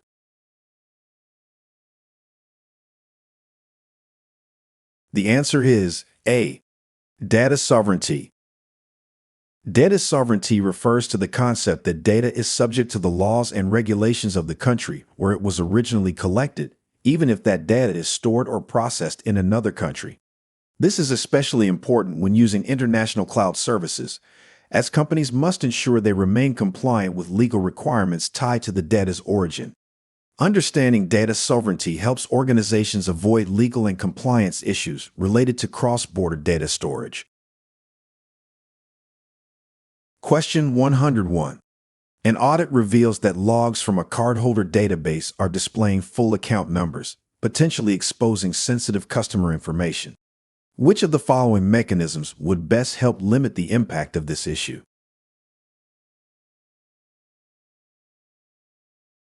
The answer is D. Masking. Data masking is a technique used to hide sensitive data by replacing part of the information with substitute characters. In the case of logs showing account numbers, masking would display only a portion of the number, such as the last 4 digits, making the data less useful if exposed. This helps reduce the risk of unauthorized disclosure while still allowing logs to be used for troubleshooting or auditing. Question 102. A penetration tester gains physical access to a secure office area by closely following behind a group of employees without using an access badge. Which of the following attack types is being demonstrated?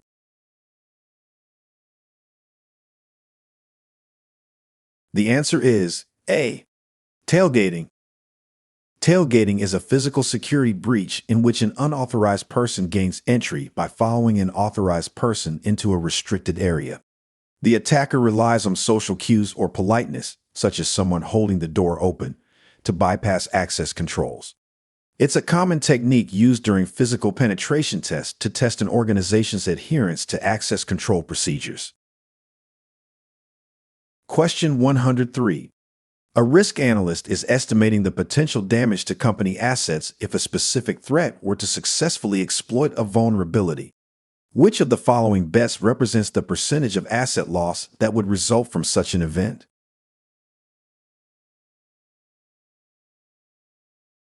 The answer is A. Exposure factor.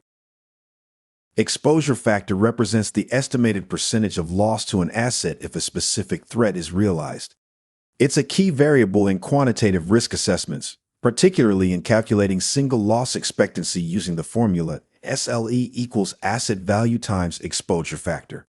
For example, if a data center is expected to suffer 60% damage from a flood, the exposure factor would be 0.6. This helps organizations better understand potential impact and prioritize mitigation strategies accordingly. Question 104. An employee attempts to access an internal company website and receives a browser warning that the connection is not secure. Which of the following certificate types is the site most likely using?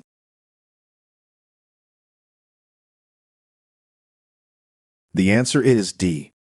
Self-signed. A self-signed certificate is one that is not issued by a trusted certificate authority, which causes browsers to display a security warning when users visit the site.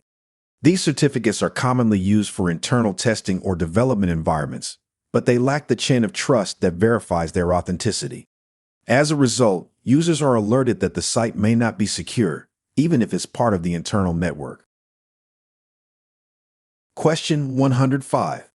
A company wants to secure multiple subdomains under the same primary domain using a single TLS certificate to simplify management.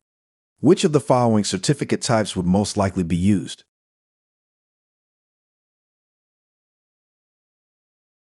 The answer is B.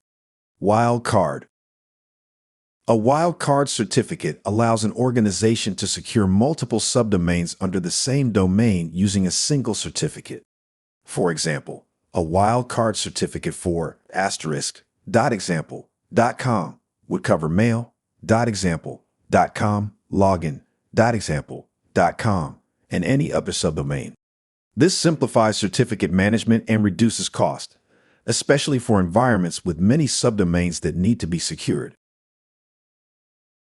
Question 106. The private key for a website was stolen and a new certificate has been issued. Which of the following should be updated to ensure the stolen certificate is marked as invalid?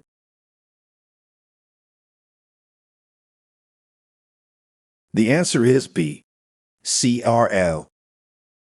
A certificate revocation list, or CRL for short, is a list of digital certificates that have been revoked before their scheduled expiration date. If a private key is compromised, the associated certificate must be revoked, and the CRL must be updated so that clients can check and reject the invalid certificate.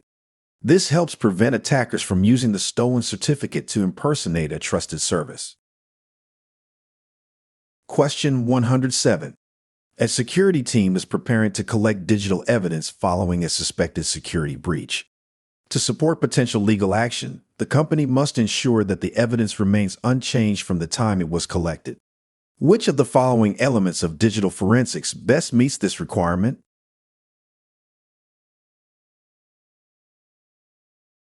The answer is A. Preservation. Preservation is the process of safeguarding digital evidence to ensure it remains unchanged from the moment it is collected. This step is essential for maintaining the integrity and reliability of the evidence throughout the investigation.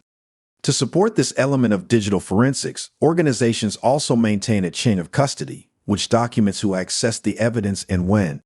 Together, preservation and a clear chain of custody ensure that the evidence is trustworthy and legally admissible if needed.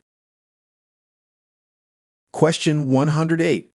During the initial phase of a penetration test, a tester gathers publicly available information about a company, including employee names, email addresses, and organizational structure. Which of the following techniques is the tester most likely using?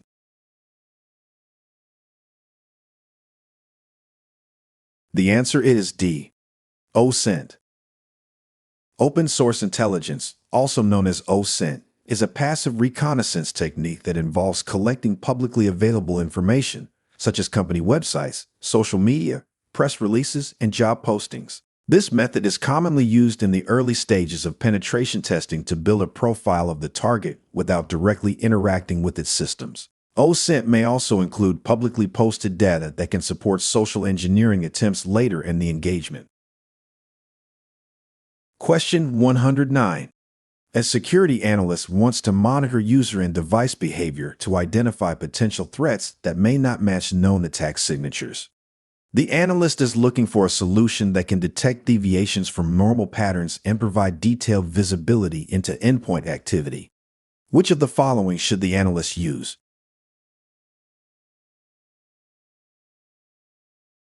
The answer is C. Endpoint detection and response. Endpoint detection and response, commonly abbreviated as EDR, is a security solution designed to monitor, record, and analyze endpoint activity to detect suspicious behavior. It establishes a baseline of normal actions for users and devices, allowing it to identify anomalies that could indicate a threat. EDR tools provide deep visibility into endpoint events, helping analysts investigate incidents and respond quickly to potential breaches. Question 110. An organization is reviewing its data policies to ensure compliance with local and international laws, including requirements for how long specific types of data must be stored. Which of the following aspects of the data management lifecycle is most directly impacted by these regulations?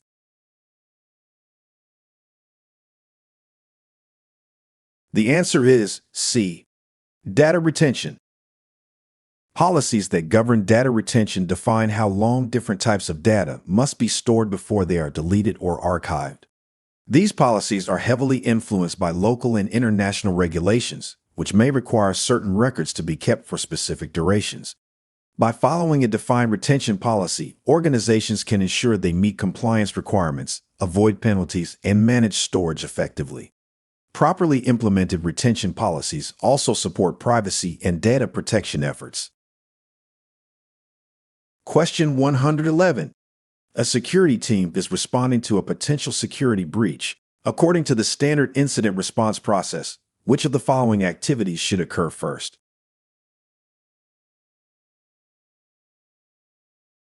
The answer is A. Detection. Detection is the first critical step in the incident response process. It involves identifying signs that a security incident may be occurring, such as alerts from security tools, user reports, or suspicious system behavior. Without detection, the organization cannot begin analysis, containment, eradication, or recovery. Early and accurate detection is essential to minimize damage and respond effectively. Question 112. A company relies on a legacy system that is critical to daily operations, but the system cannot be replaced or duplicated due to business limitations. Which of the following is the primary concern in this situation?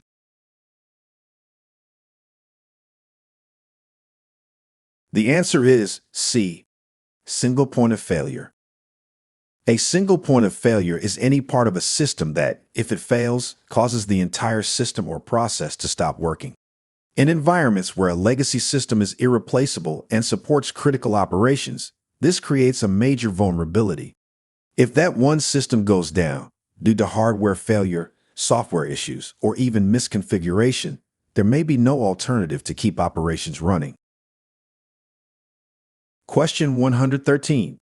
An organization is implementing a CompTIA mobile device management policy to improve control over devices used for both personal and work purposes. In addition to enforcing encryption for corporate data, which of the following should the organization most likely include in the policy?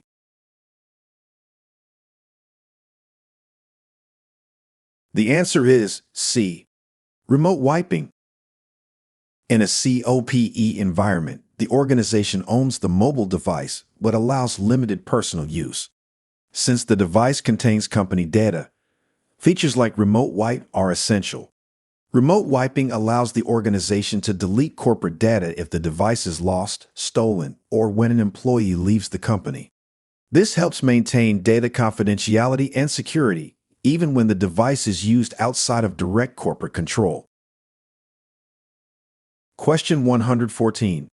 A security administrator observed the above request in a web server log while investigating an incident.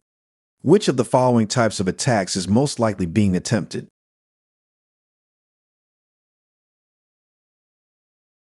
The answer is D. Directory traversal.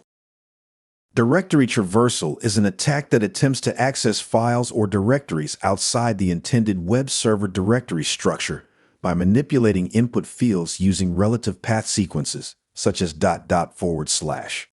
These sequences allow an attacker to move backward through the directory tree. The attack targets applications that fail to properly validate or sanitize user input, potentially exposing sensitive files and system data. Question 115. An organization hires a third-party vendor to conduct a penetration test on a specific device. The vendor is given limited but relevant technical information about the device before beginning the assessment. Which of the following best describes this type of penetration test?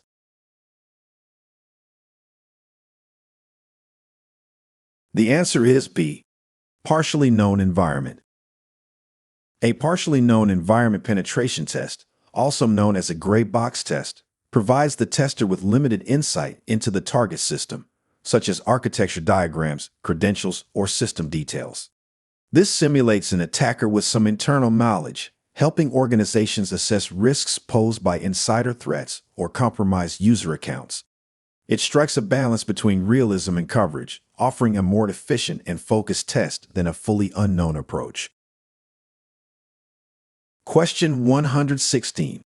Which of the following can be used to sanitize the data contained on a hard drive while allowing the drive to be reused?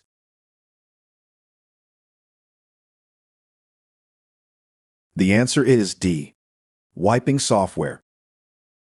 Wiping software is used to securely erase all data from a hard drive by overwriting it with random or predefined patterns of zeros and ones. This process ensures that previously stored information cannot be recovered while leaving the drive physically intact and ready for reuse. It's an effective way to sanitize drives for repurposing without relying on destructive methods like degaussing or shredding. Question 117. A security analyst estimates that a ransomware attack would cost the organization $10,000 per incident and is likely to occur once every 2 years. Which of the following is the annualized loss expectancy for this risk?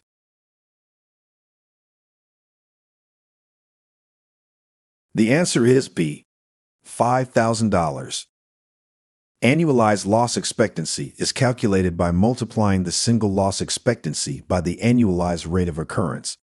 In this case, the cost of a single incident is $10,000 and it is expected to happen once every 2 years, which gives an annualized rate of occurrence of 0.5.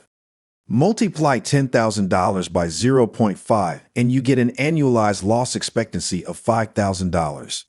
This represents the expected yearly financial impact of the risk. Question 118. A systems administrator discovers that a critical system is no longer supported by its vendor. The system cannot be taken offline or modified in any way, and it is essential to daily operations. Which of the following risk management strategies is the most appropriate in this situation?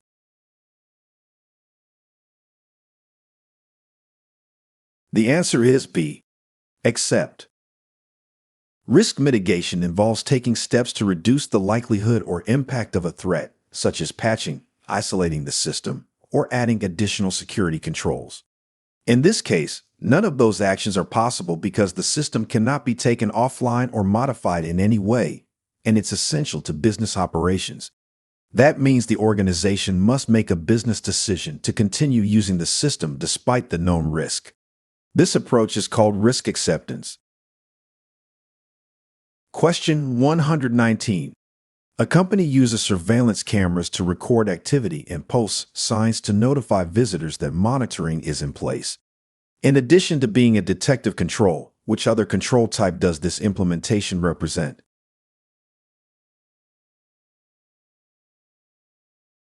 The answer is C.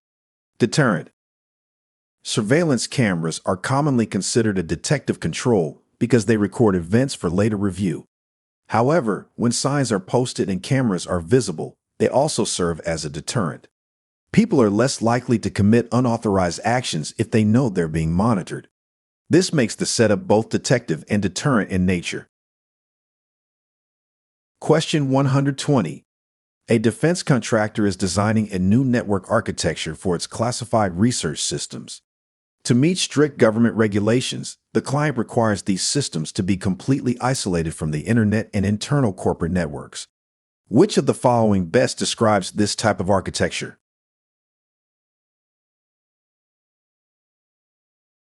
The answer is A. Air-gapped. An air-gapped system is completely isolated from other networks, including the internet. This physical separation ensures that no remote access is possible, making it one of the most secure ways to protect highly sensitive data or critical systems. Air gapping is commonly used in environments where confidentiality and protection from external threats are top priorities. Question 121. An employee clicked a malicious link in an email that appeared to be from the company's chief executive officer. As a result, the computer became infected with ransomware. Which of the following is the most effective way for the company to prevent similar incidents in the future?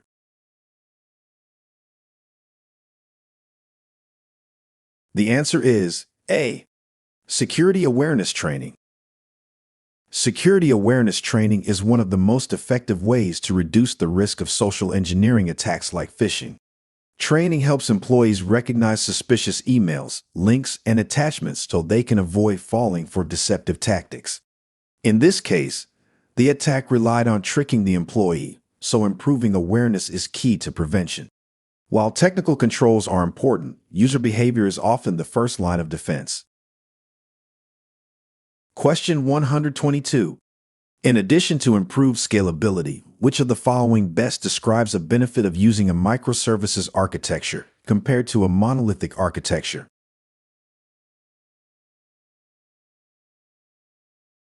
The answer is C. Increased compartmentalization of the system. A microservices architecture breaks applications into smaller independent services, each responsible for a specific function.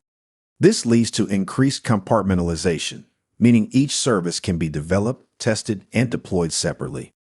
This isolation helps improve fault tolerance, maintainability, and flexibility when compared to monolithic systems, where all components are tightly coupled and harder to scale or modify individually. Question 123.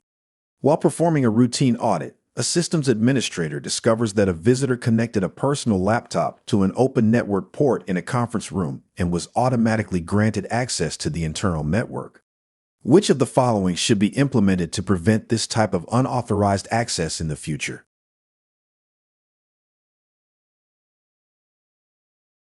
The answer is B. Port security.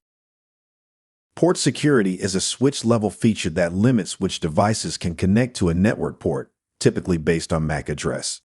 If an unauthorized device is connected, the port can automatically block access or shut down.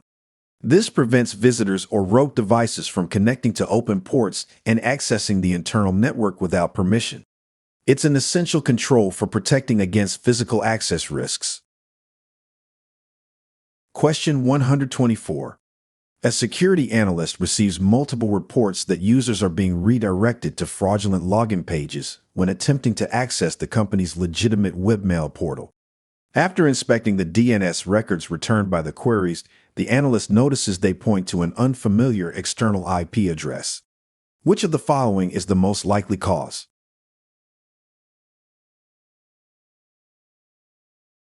The answer is D. DNS poisoning. DNS poisoning, also called DNS spoofing, occurs when a system receives false DNS responses that direct it to a malicious IP address instead of the legitimate one. This results in users unknowingly visiting fraudulent websites that may look identical to the real ones. In this case, the sudden redirection of multiple users to an unfamiliar IP for a familiar service is a strong indicator of DNS poisoning. This type of attack is often used in phishing or credential harvesting attacks. Question 125. A vulnerability scan fails to detect several known issues that are later identified through manual review. Which of the following is the primary reason false negatives are a concern in vulnerability scanning?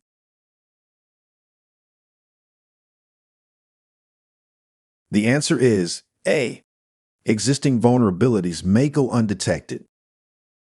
A false negative occurs when a vulnerability scan fails to detect an actual security flaw. This creates a false sense of security, and as a result, critical vulnerabilities may go undetected and remain exploitable. If these weaknesses are not identified, attackers could take advantage of them. Question 126. A threat actor compromises a company's internal chat logs and discovers messages that could severely damage the organization's reputation if made public. The attacker contacts the company's leadership and demands a large payment to prevent the release of the information. Which of the following best describes the attacker's motivation?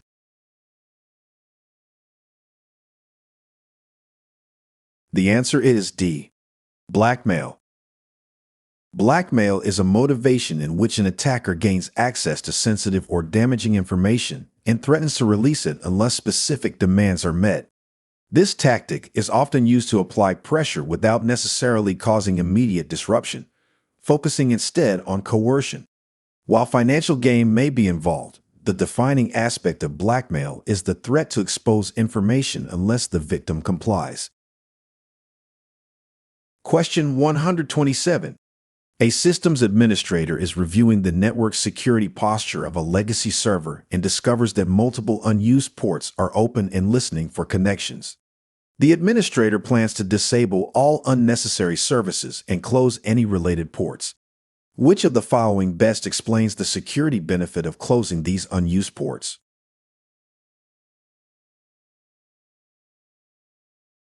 The answer is C. Reduces the system's attack surface.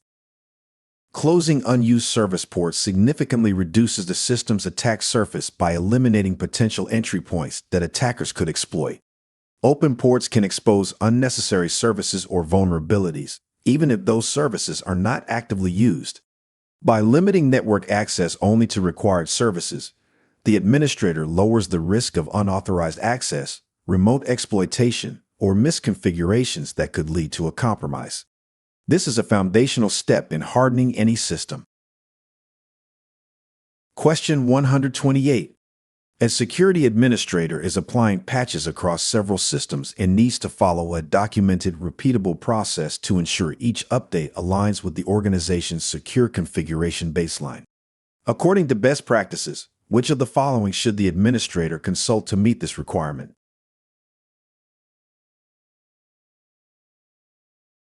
The answer is C. Standard Operating Procedure. A Standard Operating Procedure, or SOP for short, is a formal, structured document that outlines repeatable steps for performing operational and security tasks consistently. SOPs help ensure patching activities follow a secure and approved process, maintain system integrity, and align with organizational baselines. Using an SOP reduces errors and supports compliance during critical actions like system updates.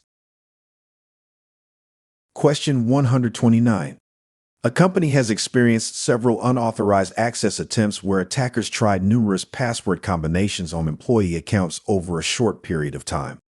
Which of the following is the most effective way to prevent this type of brute force attack?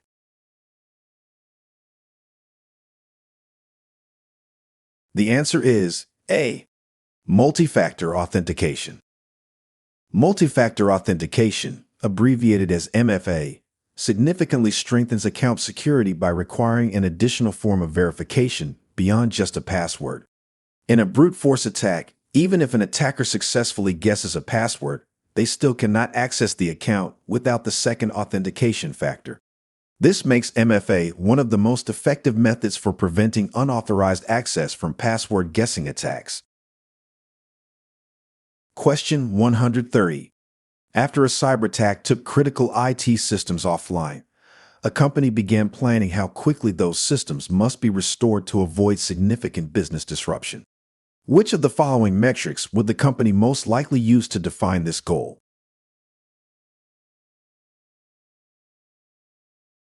The answer is B. Recovery time objective.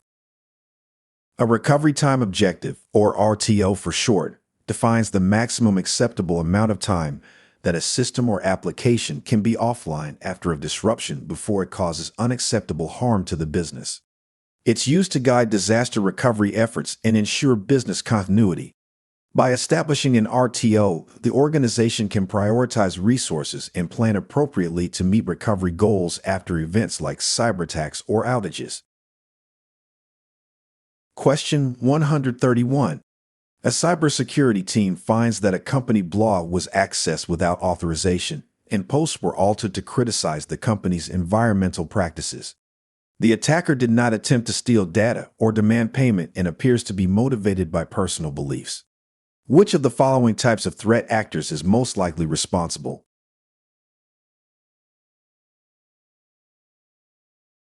The answer is C. Hacktivist. A hacktivist is a threat actor motivated by personal, political, or ideological beliefs. Their attacks are often symbolic and aim to raise awareness, protest, or apply pressure on organizations they disagree with. Common tactics include defacing websites, spreading messages, or causing service disruptions to draw public attention to their cause. Their primary motivation is advocacy, not financial gain or espionage. Question 132. A company wants to improve the availability of its application while ensuring that new servers can be added or replaced with minimal effort. Which of the following solutions would best support these goals?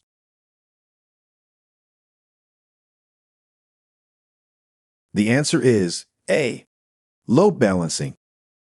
Load balancing distributes incoming network traffic across multiple servers to improve the availability, performance, and reliability of applications. One of its key benefits is the ability to add or replace servers with minimal effort.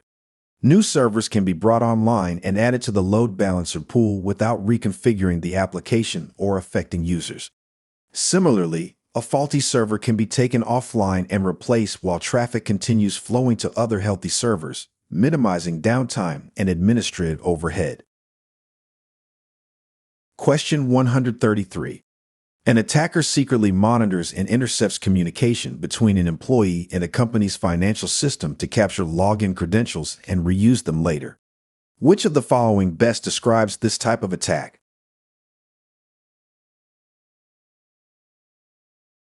The answer is B. On-path. An on-path attack, also called a man-in-the-middle attack, happens when a threat actor secretly intercepts and possibly alters communication between two parties without their knowledge. In this scenario, the attacker captures login credentials during transmission, allowing them to impersonate the user and access sensitive systems like financial databases. These attacks are often enabled by weak encryption, compromised networks, or unsecured Wi-Fi connections. Question 134. A company detects unauthorized database transactions tied to a user account that was never intended for legitimate use and was created solely to alert security personnel if accessed. Which of the following best describes this type of account?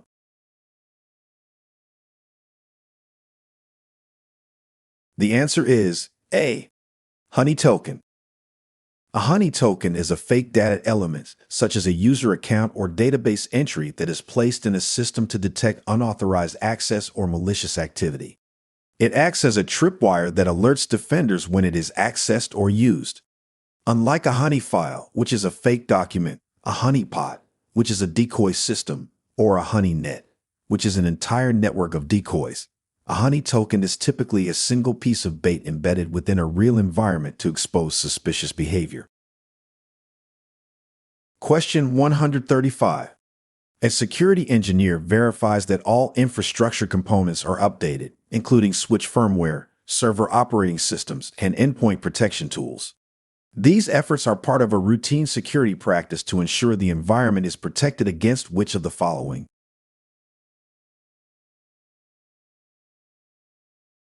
The answer is D. Known exploits. Known exploits are vulnerabilities that have already been discovered and documented.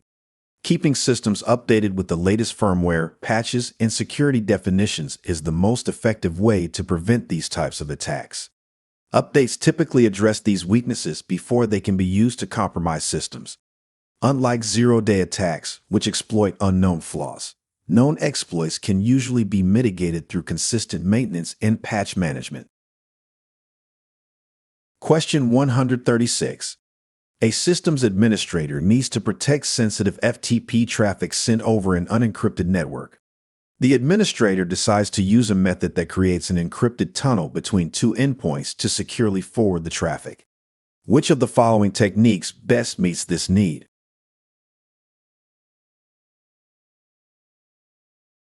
The answer is B. SSH tunneling. SSH tunneling securely forwards traffic from one system to another by encapsulating it within an encrypted SSH session. This is especially useful when working with legacy protocols like FTP, which do not offer built-in encryption. By routing the FTP traffic through a secure SSH tunnel, the data is protected from interception or tampering during transit. Question 137. A security manager is looking to streamline incident response by reducing the number of manual steps needed to detect, investigate, and contain routine threats. Which of the following technologies would best help achieve this goal?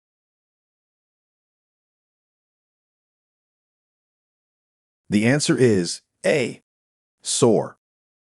SOAR, or Security Orchestration, Automation, and Response platforms help automate many steps of the incident response process, such as detecting, analyzing, and containing threats.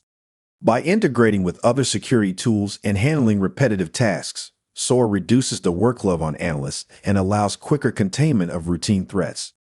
This improves response speed, reduces human error, and helps organizations handle more alerts efficiently.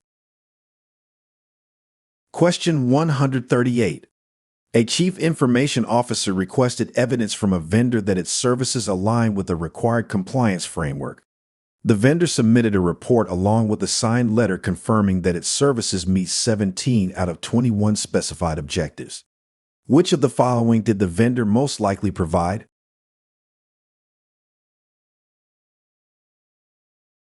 The answer is C. Attestation of compliance. An attestation of compliance is a formal document that confirms an organization has met specific objectives within a regulatory or compliance framework. It is typically accompanied by supporting documentation or a summary report and is often signed by an authorized party. This document provides assurance to stakeholders without requiring a full third-party audit. Question 139. An organization is rolling out a bring your own device policy that allows employees to use their personal smartphones and tablets for work. To maintain control over which applications can be installed for work use, which of the following technologies should the company implement?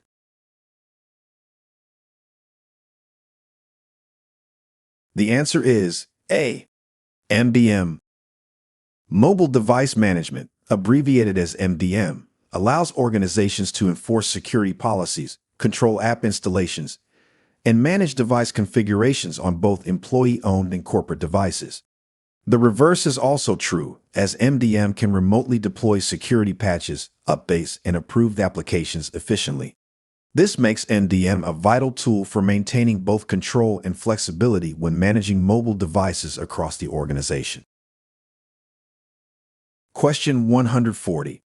During a security review, analysts discovered that a compromised endpoint allowed the attacker to reuse hashed credentials and access multiple critical systems. Which of the following would have best limited the attacker's ability to misuse high-level accounts?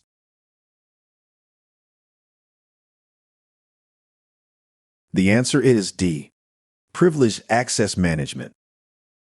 Privileged Access Management, or PAM for short, limits how and when administrative credentials can be used, often by issuing time-bound, session-monitored access. This makes it much harder for attackers to leverage stolen hashes from high-level accounts in pass-the-hash attacks. By tightly controlling and monitoring administrative access, PAM greatly reduces the attack surface and risk of credential misuse across systems. Question 141. A security analyst is investigating suspicious activity on a server and finds that malicious code was copied directly into the allocated space of an already running process, allowing it to execute without being written to disk. Which of the following best describes this technique?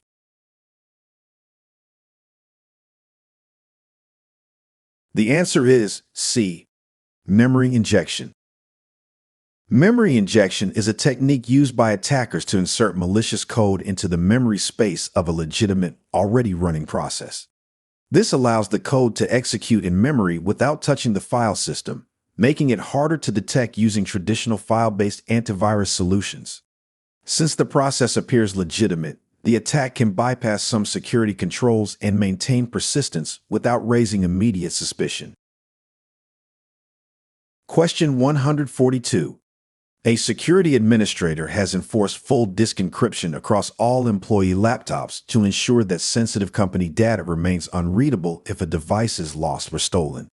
Which of the following security principles is being applied?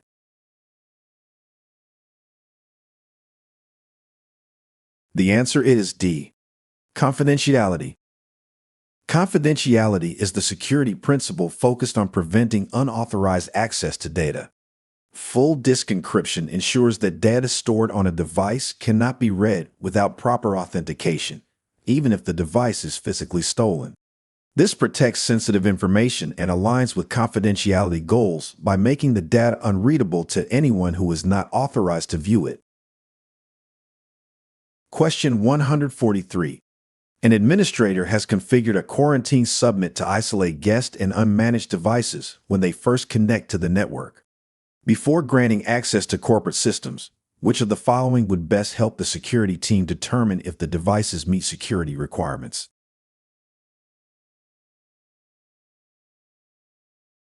The answer is B. Compliance attestation. Compliance attestation is the process by which a device or user confirms that specific security requirements are met before gaining access to a network.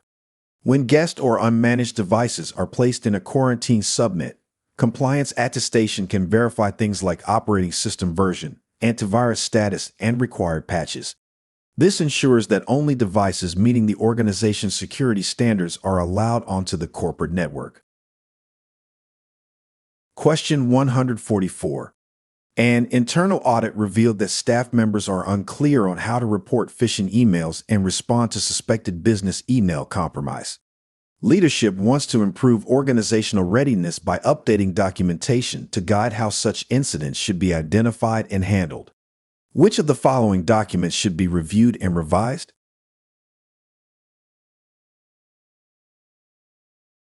The answer is B. IRP.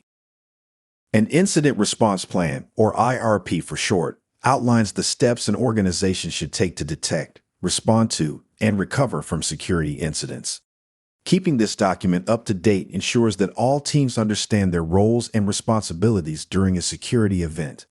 A well-defined IRP improves coordination, reduces response time, and helps limit the impact of future incidents. Question 145. A software development team wants to improve the security of its applications by testing them from both offensive and defensive perspectives during the development process. Developers will collaborate closely with testers to identify vulnerabilities and harden the code. Which of the following team designations best fits this methodology?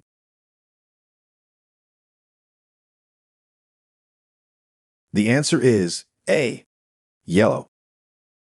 The yellow team refers to developers who focus on integrating secure coding practices while working collaboratively with both red and blue teams. This approach uses a mix of offensive and defensive testing methods to build secure applications from the ground up. The yellow team's goal is to integrate security into the software development lifecycle through continuous testing and developer-focused improvements. Now, for the security certification exam, it's helpful to know the role of not just the yellow team, but all the other colored teams as well, since each represents a distinct security function. Question 146. A security team is reviewing a software application's behavior during runtime to observe how it interacts with system resources, network connections, and memory. Which of the following techniques are they most likely using?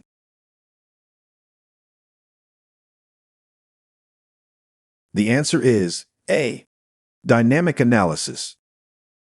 Dynamic analysis is the process of evaluating an application while it is running to detect vulnerabilities or unexpected behaviors.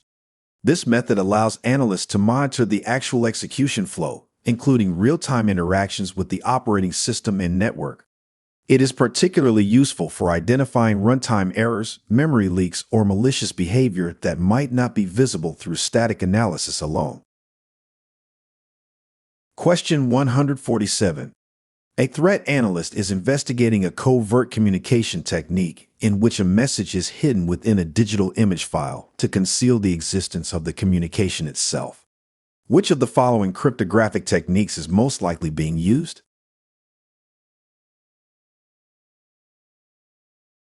The answer is D. Steganography. Steganography is a technique used to hide the existence of communication by embedding data within non-suspicious files, such as images or audio. Unlike encryption, which protects the content of a message, steganography conceals that a message exists at all. This makes it a useful tool for covert communication or data exfiltration that avoids detection. Question 148. Which of the following describes an attack in which a malicious actor registers a website address that closely resembles a legitimate domain, often using character substitutions or common misspellings to trick users?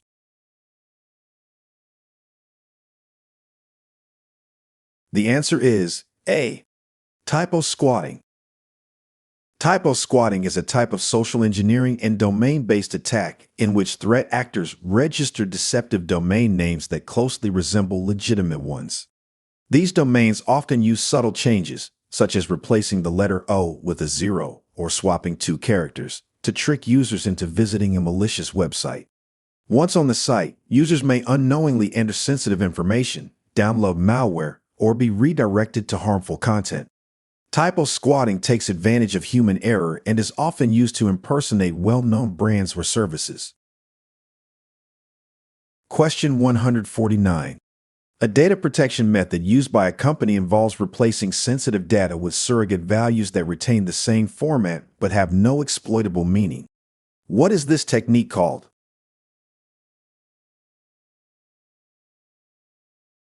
The answer is B. Tokenization.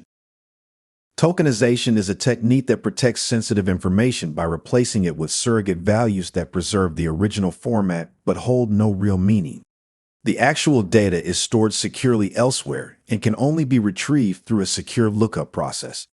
This allows systems to function as expected without exposing the real data, improving security while maintaining compatibility. Question 150. A systems administrator needs to adjust which users and groups can read or modify a specific file. Which of the following would best allow the administrator to fine-tune these permissions?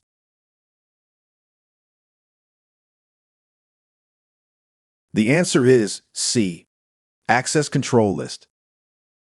An Access Control List, or ACL, is a security mechanism that defines which users, groups, or system processes can access specific system objects such as files, folders, or network resources. It also specifies what actions they are allowed to perform, including reading, writing, or executing. By using ACLs, administrators can fine-tune access by assigning highly specific permissions that align with each user's role or responsibility. Question 151. A regional healthcare provider stores sensitive patient data and operates under strict data protection laws. During a compliance review, leadership expresses concern about the risks of failing to meet government regulatory requirements. Which of the following would be the greatest concern for the organization?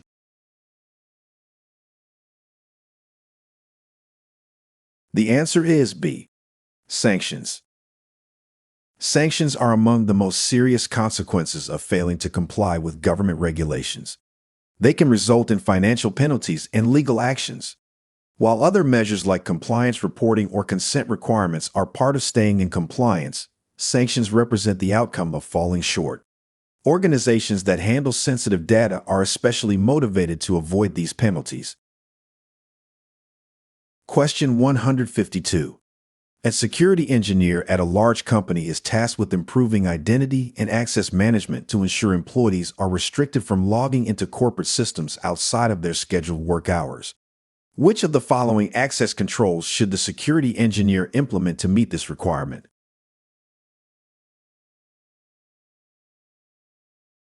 The answer is B. Time of day restrictions. Time of day restrictions are a type of access control that enforces login permissions based on defined time windows. This ensures users can only access systems during approved hours, such as scheduled work shifts. It helps prevent unauthorized access during off hours and reduces the risk of insider threats or compromised accounts being used at unusual times. Question 153. A company signed a contract with a cloud provider to host its customer portal. As part of the agreement, The provider guarantees 99.99% uptime and outlines specific penalties if availability falls below that threshold. Which of the following documents would most likely define these terms?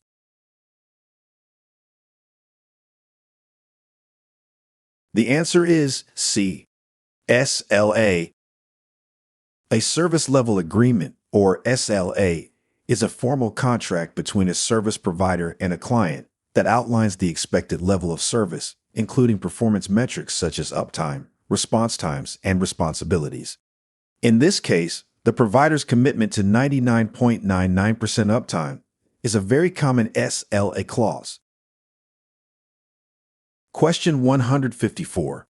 A company is discarding a classified storage array and hires an outside vendor to complete the disposal. Which of the following should the company request from the vendor?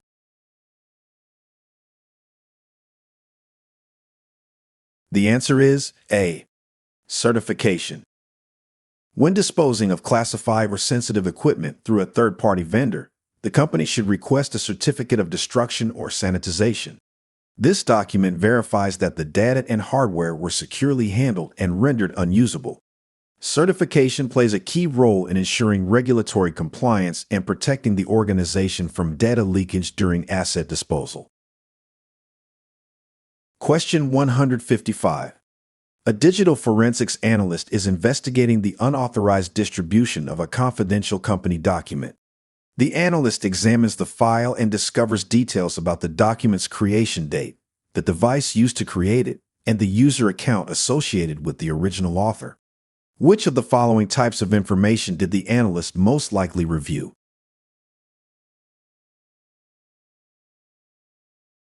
The answer is D. Metadata. Metadata refers to the descriptive information embedded in a file that provides insight into its origin, author, timestamps, and device or software used. This data is especially useful in forensic investigations when tracking the flow of documents or identifying users responsible for creating or modifying files.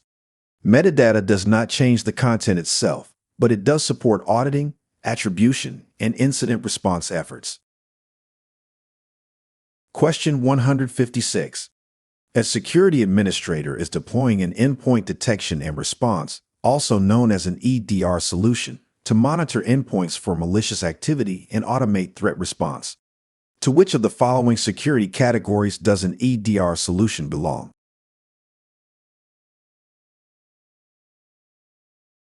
The answer is D. Technical. EDR solutions are considered technical controls because they use software tools and system configurations to monitor, detect, and respond to threats across endpoints. To break this topic down, technical controls enforce protection using technology. In contrast, managerial controls define security policies and governance. Operational controls involve day-to-day security procedures and workflows, and physical controls protect hardware and facilities through physical barriers and monitoring. Question 157. During an investigation, a security team creates a bit-for-bit copy of storage media to analyze potential evidence without altering the original data. Which of the following best describes this stage of the forensic process?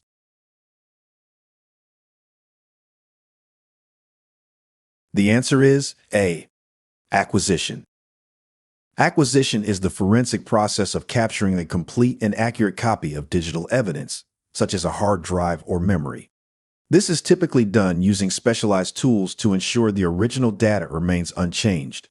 The goal of acquisition is to collect data in a forensically sound manner so it can be analyzed without compromising its integrity. It is one of the first and most critical steps in any forensic investigation. Question 158. Which of the following best explains how encryption differs from hashing?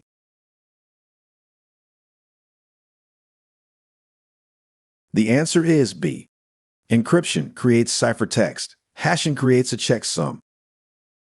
Encryption is used to ensure the confidentiality of data by transforming readable information into ciphertext using an encryption algorithm and key. This encrypted data can only be returned to its original form by an authorized party with the proper decryption key. Hashing, on the other hand, generates a fixed output or checksum from the input data and is mainly used to verify integrity. Because any change in the input produces a different hash value, hashing helps confirm that the data has not been modified.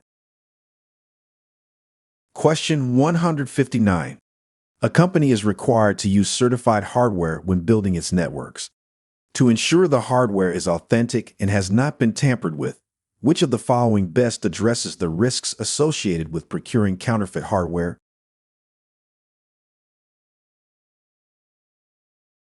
The answer is A.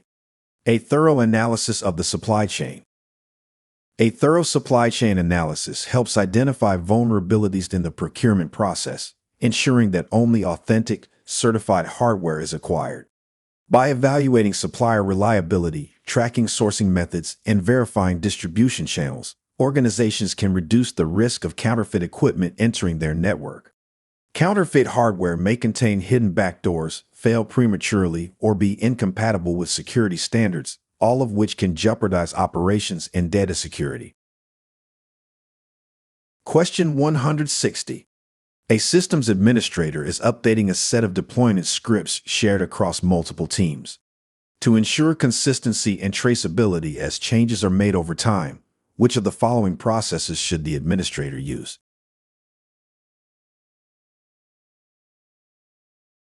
The answer is D. Version control.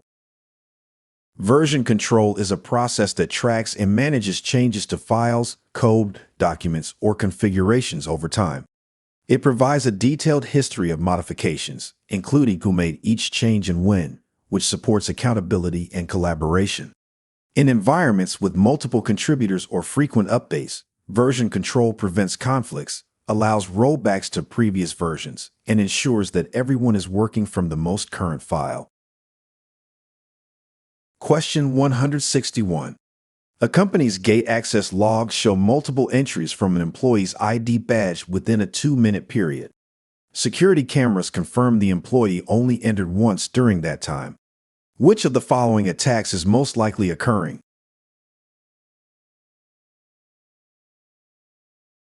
The answer is A. RFID cloning. A cloned RFID badge is a counterfeit copy of a legitimate employee's access badge, created by duplicating the badge's radio frequency identification data. Attackers can capture this data using inexpensive RFID readers placed near the victim, often without the victim knowing. Once cloned, the attacker can use the duplicate badge to enter secure areas, resulting in access logs that show multiple entries from the same ID. This creates a discrepancy that may only be detected through physical security measures, like surveillance footage. Question 162. A security engineer is implementing secure configuration baselines for the organization's infrastructure. Which of the following most accurately describes the correct order for implementing secure baselines?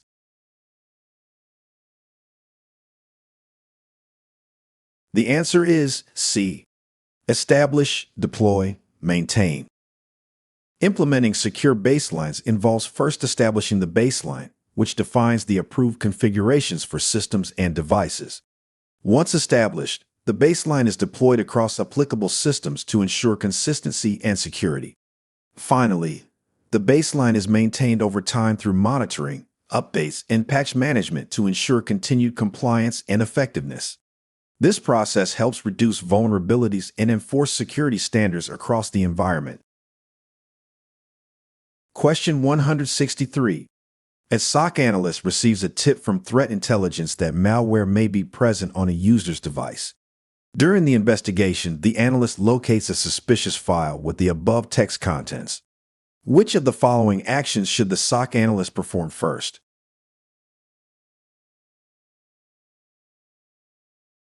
The answer is A. Instruct the user to change their password.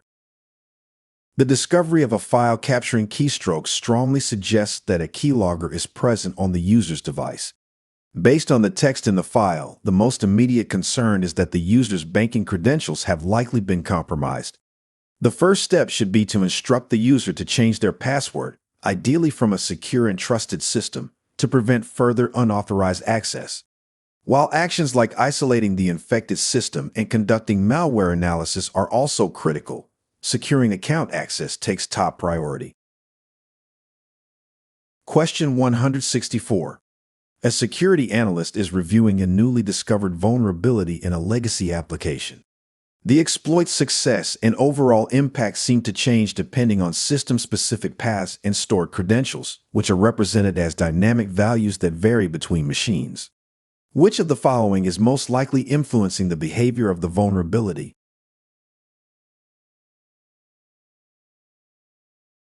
The answer is B. Environmental variables. Environmental variables are dynamic values stored by the operating system that applications can reference during execution.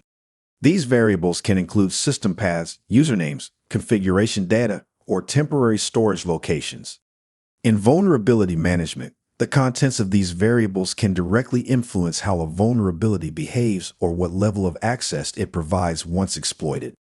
Therefore, understanding them is critical when assessing the scope and potential impact of an exploit across different systems. Question 165. A company is implementing a new AAA solution to manage employee remote access to corporate resources. The solution must support centralized authentication, authorization, and accounting, as well as compatibility with a wide range of network devices. Which of the following is the best solution to meet these requirements?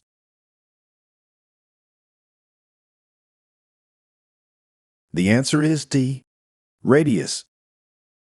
Radius is a centralized AAA protocol that provides authentication, authorization, and accounting services for users accessing networked resources, particularly in remote access environments.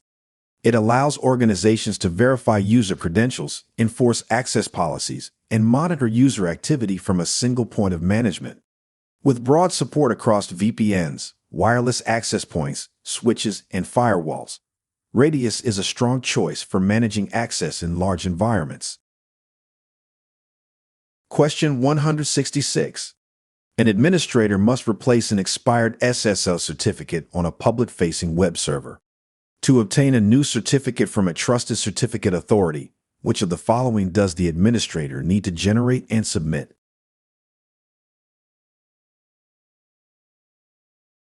The answer is A. CSR. A certificate signing request, or CSR, is a specially formatted file generated by an administrator when requesting an SSL certificate from a certificate authority. It contains the public key that will be included in the certificate, along with important identifying information such as the organization's name, domain name, locality, and country. Once submitted, the certificate authority verifies the provided information and uses the CSR to create a digital certificate that clients can trust when establishing secure connections. Question 167. A threat actor calls an employee pretending to be a member of the company's IT department and claims they need the employee's login credentials to fix a supposed issue with the email server. The employee, believing the caller is legitimate, provides the requested information. Which of the following social engineering techniques is being used?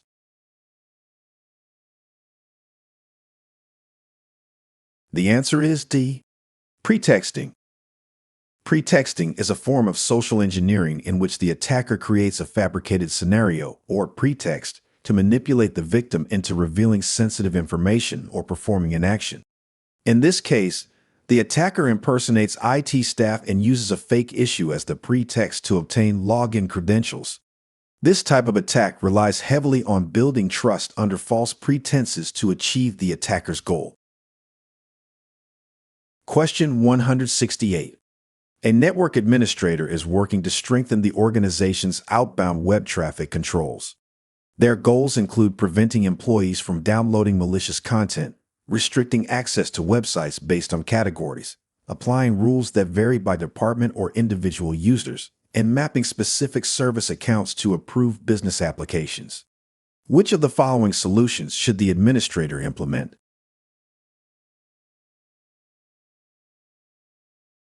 The answer is D. Next-generation firewall. A next-generation firewall, or NGFW, is a security solution that provides advanced traffic filtering by inspecting traffic at the application level.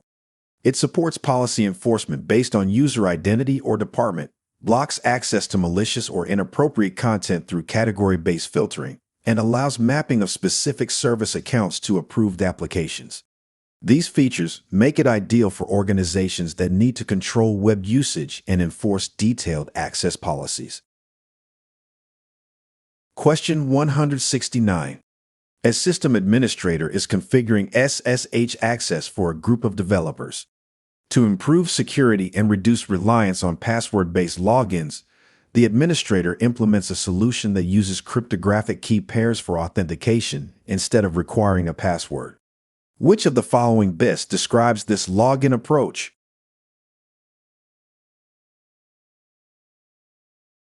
The answer is C. Passwordless. Passwordless authentication refers to verifying the user's identity without requiring a password. In the context of SSH, this often involves using a public-private key pair, where the private key remains with the user and the public key is stored on the server. When the user initiates an SSH session, the server validates the key without needing a password. This method strengthens security by eliminating common password vulnerabilities while streamlining the login process, especially in automated or high-security environments. Question 170. A systems administrator is preparing to implement a major configuration change to the company's authentication servers. The change has been approved and tested in a staging environment, but the administrator is aware that unforeseen issues may still occur during deployment. To reduce the risk of prolonged downtime or a security impact if the change fails, which of the following should the administrator include in the change plan?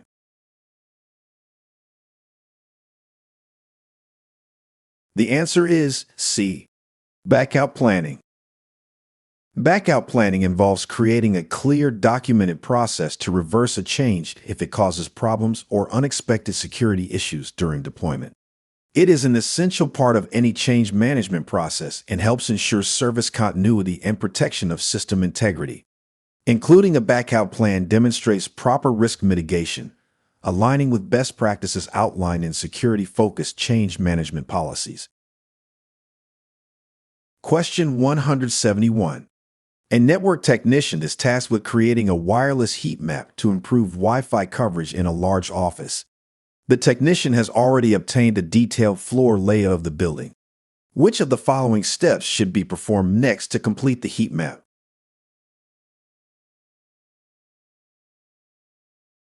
The answer is C. Perform a site survey. A site survey involves assessing the physical environment to determine wireless signal coverage and identify potential interference. After obtaining a layout of the office, the next step is to walk through the space while measuring Wi-Fi signal strength to create a heat map. A heat map is a visual representation of signal strength across the surveyed area, using color gradients to indicate strong or weak coverage zones. This helps optimize access point placement and ensures consistent, reliable wireless connectivity throughout the workspace. Question 172. A security engineer is evaluating techniques to protect a newly released desktop application from being analyzed and copied by competitors. Which of the following methods should the engineer use to make the software harder to reverse engineer?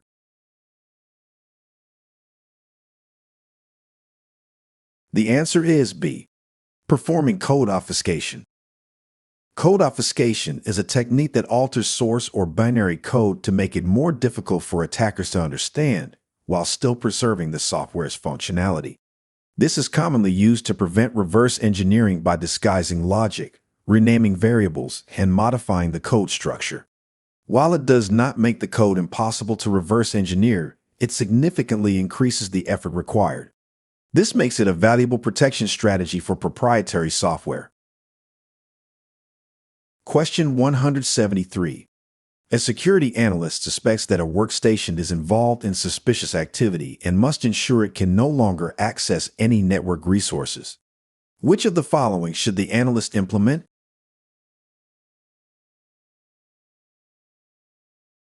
The answer is C. Host isolation. Host isolation is a technique used to immediately separate a device from the rest of the network to prevent further communication or potential harm. This is especially important during an incident response investigation, where there is suspicion that a device may be compromised. By isolating the host, security teams can contain the threat, prevent lateral movement to other systems, and preserve forensic evidence for analysis. Host isolation can be enforced through endpoint protection platforms or manually by adjusting network access controls. Question 174. A security analyst is reviewing network logs and detects a system transmitting unencrypted data. Which of the following is most likely to transmit unencrypted network traffic?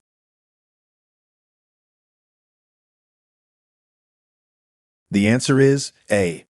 IoT.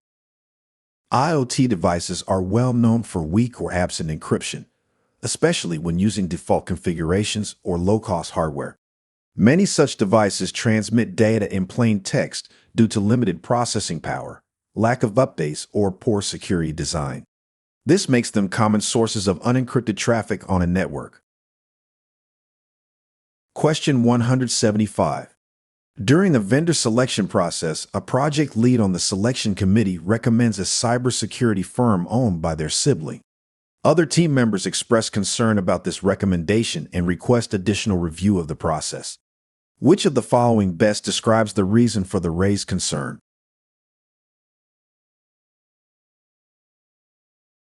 The answer is D. Conflict of interest. A conflict of interest arises when someone involved in a decision has a personal or financial stake that could influence their judgment. In this case, the project lead recommending a firm owned by a family member raises concerns about fairness and objectivity. Identifying such conflicts is essential to maintaining integrity and impartiality in business decisions. Question 176. A company is launching a customer-facing application that must remain accessible at all times, even during security device failures. To support this requirement, the inbound firewall has been configured with a fail-open setting. Which of the following security objectives is the company prioritizing?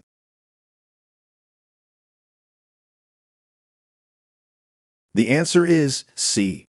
Availability. A fail-open configuration on a firewall allows traffic to continue flowing if the firewall fails, prioritizing availability over other security goals. This ensures that critical services remain online and accessible, even during a failure, which is especially important for customer-facing applications. However, this approach may come with trade-offs in terms of reduced control and protection during outages. Question 177. A mobile device user installs an application by downloading its APK file from a third-party website instead of using an official app store. Which of the following threats could potentially be introduced during this sideloading process?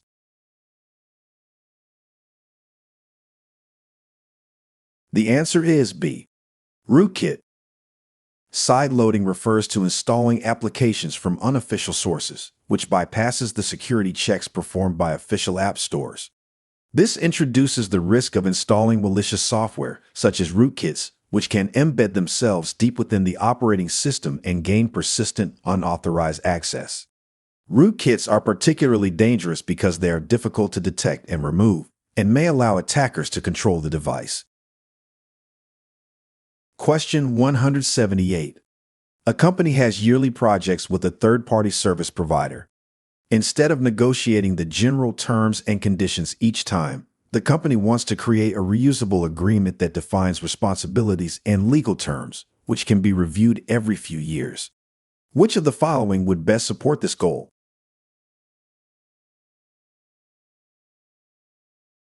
The answer is A. MSA. A Master Service Agreement, or MSA for short, defines the overall legal and operational terms between two parties and serves as a foundation for future agreements. It streamlines repeated engagements by avoiding the need to renegotiate terms each time, allowing the company to only update project-specific details like timelines and pricing. This makes the MSA the most efficient choice for recurring work under consistent general terms. Question 179. While updating the company's security awareness training, a security analyst wants to educate employees about the risks associated with compromised vendor email accounts. Which of the following recommendations should the analyst include in the training?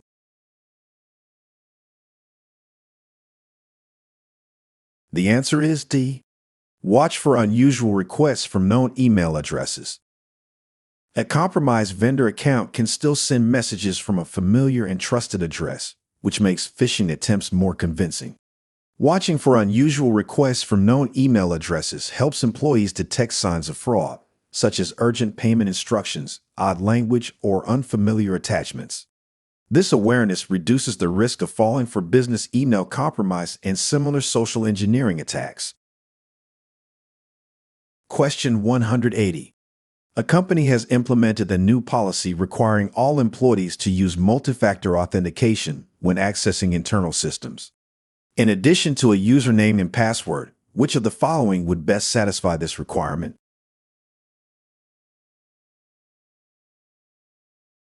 The answer is B. Biometrics. Biometrics provide a strong form of multi-factor authentication by verifying something the user is, such as a fingerprint or facial recognition. This method is secure, difficult to forge, and convenient for end users. In a typical MFA setup, biometrics are used alongside a password to strengthen access security.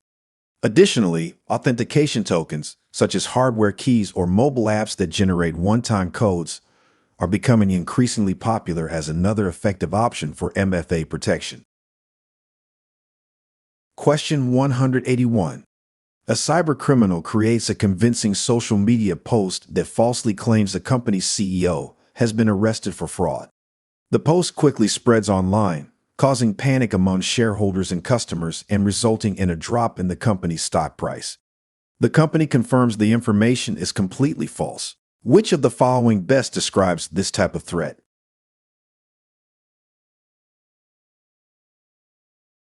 The answer is B. Misinformation. Misinformation involves the spread of false or misleading information without confirming its accuracy. In this case, the fake social media post about the CEO is designed to manipulate public perception and create disruption, aligning with human-based social engineering tactics. While similar to disinformation, which is deliberately false and malicious, misinformation can be either intentional or unintentional, but still poses a significant security and reputational risk. Question 182. A company's help desk has seen a spike in reported phishing incidents. Upon review, most of these reports turn out to be legitimate internal emails incorrectly flagged by employees as phishing attempts. Which of the following would best reduce the number of false positive reports?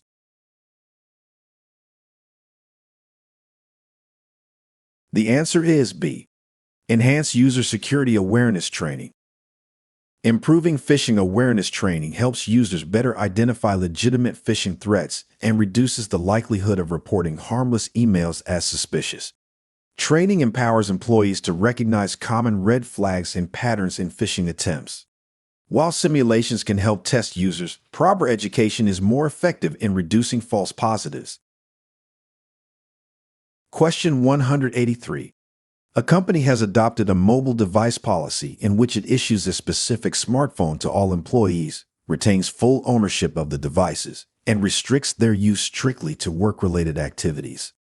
The devices are centrally managed and personal apps or data are not allowed on them. Which of the following best describes this mobile device deployment model?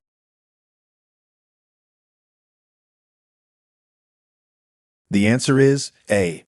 COBO. The corporate-owned, business-only, or COBO model refers to mobile devices that are owned, managed, and restricted by the company for work-related use only. In this model, employees are not allowed to install personal applications or store personal data on the devices. This approach provides strong control over the device, reduces security risks, and simplifies management by ensuring devices are used solely for business purposes. Question 184. A penetration test revealed that insecure authentication protocols are enabled on numerous Windows servers within an organization, creating a security risk. To remediate this issue efficiently and uniformly across all affected systems, which of the following should the organization use?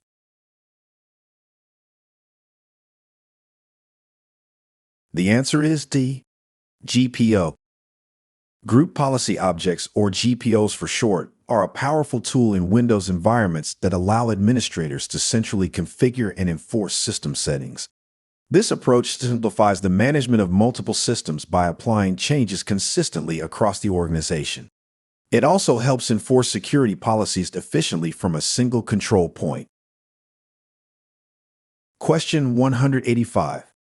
An organization wants to identify security weaknesses across its network as a starting point for remediation efforts. Which of the following activities should be performed first to compile a list of known vulnerabilities?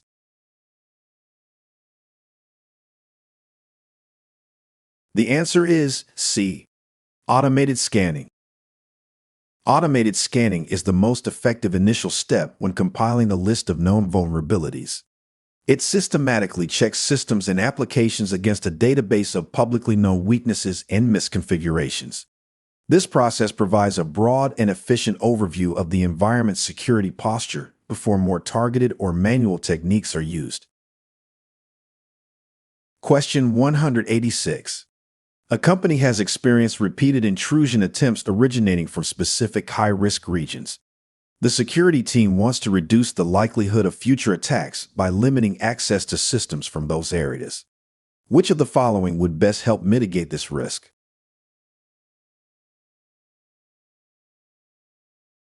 The answer is D. IP geolocation. IP geolocation allows organizations to restrict or monitor access based on the geographic location of IP addresses. By blocking or limiting connections from high-risk regions, a company can reduce the attack surface and prevent known sources of malicious activity from reaching its systems. This is a practical approach to mitigating region-based threats and is commonly implemented through firewall rules, content delivery networks, or web application firewalls. Question 187. A security administrator is configuring firewall rules to support communication using RTP, SRTP, SIP, and H323. Which type of service is most likely being supported by these protocols?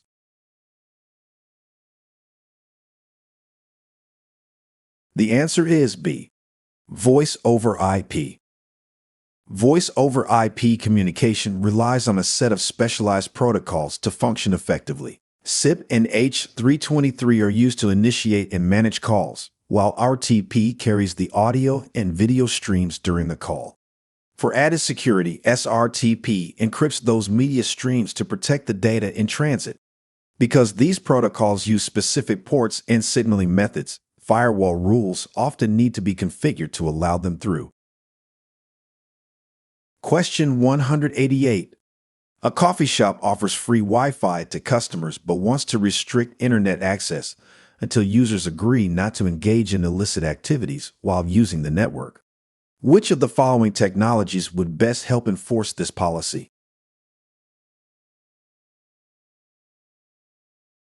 The answer is A. Captive portal.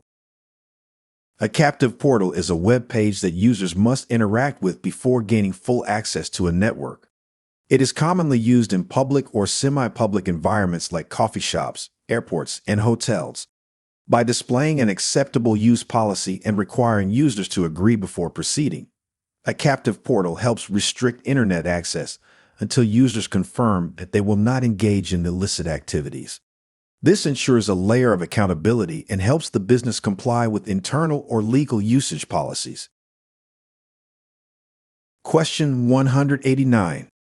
A security engineer is tasked with assessing the organization's internal network to identify outdated software, misconfigurations, and exposed services across multiple servers. Which of the following tools would best assist in identifying these vulnerabilities?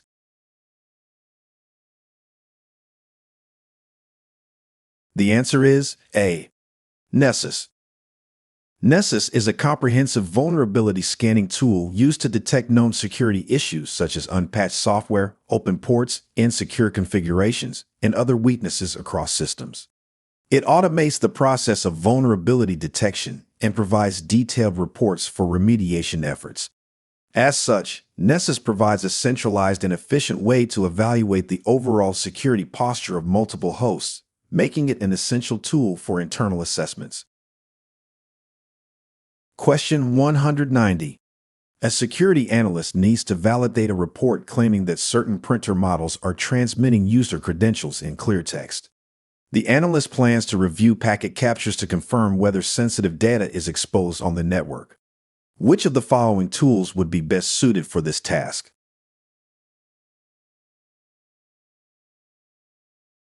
The answer is C. Wireshark. Wireshark is a powerful network protocol analyzer that captures and displays packets in real time, enabling security professionals to examine traffic for signs of insecure behavior. It offers detailed visibility into protocols, source and destination addresses, ports, and payloads. With the help of filters and protocol-specific dissectors, Wireshark allows analysts to investigate traffic at the packet level and confirm whether network activity aligns with expected behavior. Question 191. A development team is preparing to launch a new public-facing web application. The security team wants to ensure that the application is resilient against inputs that may crash the system or reveal unexpected behavior. Which of the following is the best technique to identify such issues before release?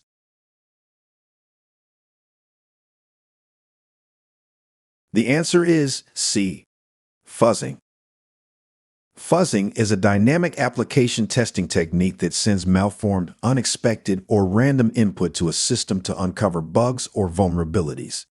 It is designed to reveal issues such as crashes, memory corruption, or unpredictable behavior that attackers could exploit. Fuzzing tools can rapidly generate and test thousands of input variations, providing fast and broad coverage that helps detect edge cases often missed in manual testing. Question 192.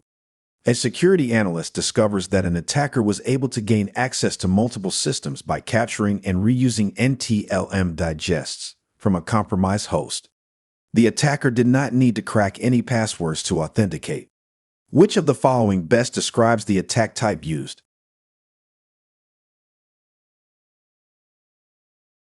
The answer is C. Pass-the-hash attack. A pass-the-hash attack involves stealing the hash credentials from a compromised system and using them to authenticate to other systems without needing to decrypt or crack the password. In this scenario, NTLM, or NTLM Manager, is an older Microsoft authentication protocol that relies on hash-based credentials. Attackers can use tools like Mimikatz to extract these hashes from memory and replay them to gain unauthorized access across the network. Question 193. Which of the following is best known for publishing a list of the top 10 most critical web application security risks and offering best practices for secure software development?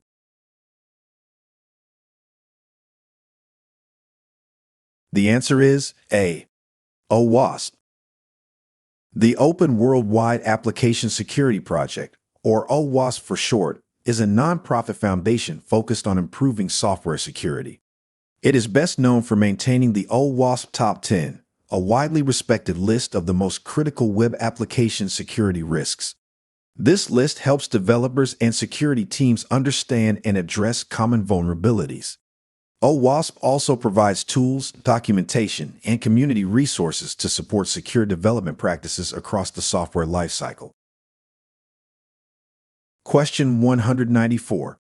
A penetration tester is tasked with identifying all live devices within a company's public IP range without directly interacting with the devices. The tester performs WHOIS lookups, reviews DNS records, and maps the address space to determine which IPs are active. Which of the following techniques is the tester using?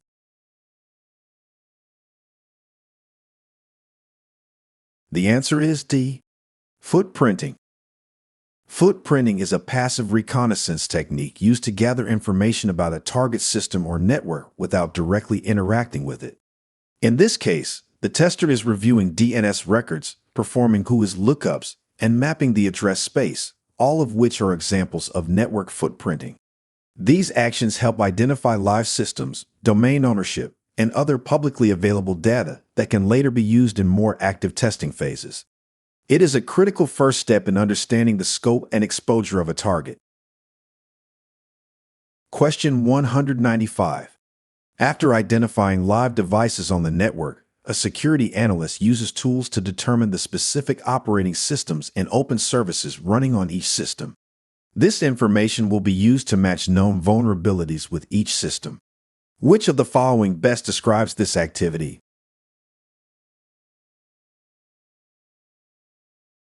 The answer is B. Fingerprinting. Fingerprinting is the process of actively gathering information about a target system's operating system, open ports, and running services.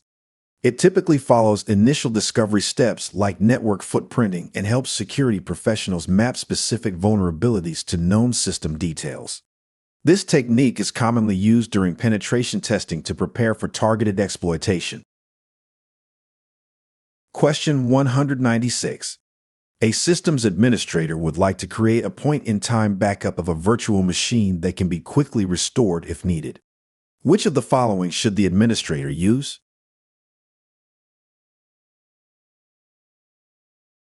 The answer is C. Snapshot. A snapshot captures the current state of a virtual machine at a specific point in time, including memory, disk contents, and configuration settings. It is commonly used to provide a quick restore point before making system changes, software updates, or configuration modifications. If a problem occurs, the administrator can easily revert the VM to the exact state it was in when the snapshot was taken. Question 197. A systems administrator needs to monitor several servers without installing any software on them due to strict configuration policies. Therefore, the monitoring tool must gather data remotely using built-in protocols. Which of the following best describes this type of solution?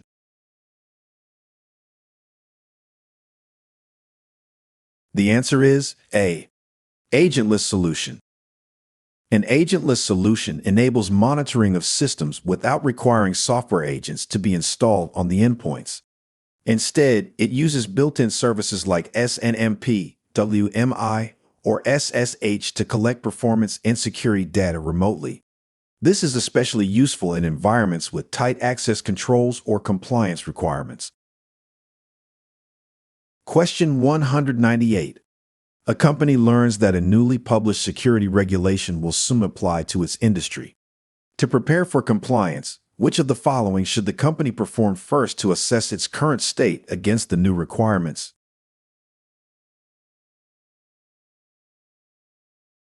The answer is B. Gap analysis. A gap analysis is the process of evaluating the differences between an organization's current practices and the requirements of a new regulation. It helps identify missing controls or policies and provides a clear path to compliance. Performing this analysis early allows the organization to plan, prioritize, and implement necessary changes well before the regulation takes effect. Question 199. A company is evaluating several third-party vendors to provide cloud-based data storage services. Before making a final selection, the company investigates each vendor's security practices, financial stability, and history of data breaches. Which of the following best describes the actions the company is performing?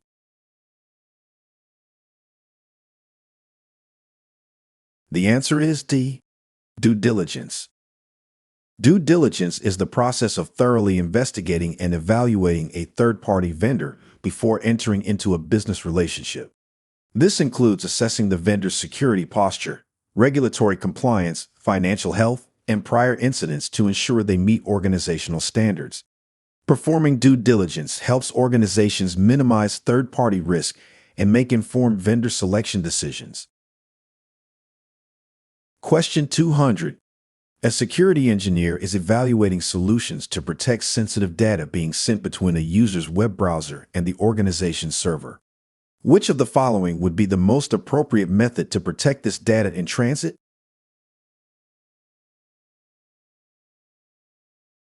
The answer is D. TLS 1.3. TLS 1.3 is a widely adopted protocol designed to encrypt data in transit between systems, such as between a user's browser and a web server. It ensures that the transmitted data remains confidential and secure from interception or tampering during transmission. As the latest version of the TLS protocol, it offers improved security and performance over previous versions, making it the most appropriate choice for protecting data while it moves across the network. Wow, you have completed 200 questions. How about one more question as a reward for your hard work? Question 201. A company recently relocated its data center to a busy urban area with heavy foot and vehicle traffic. To protect the facility from unauthorized vehicle access or potential ramming attacks, the security team recommended installing reinforced barriers around the building's entrance. Which of the following is the best example of a preventive physical security control in this scenario?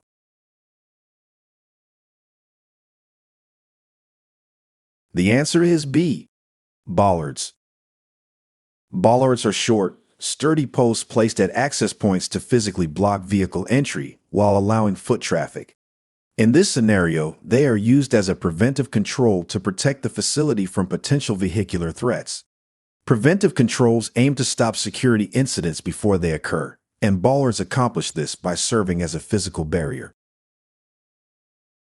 I must say, having completed this rigorous practice exam, you are now one big step closer to earning your Security Plus certification.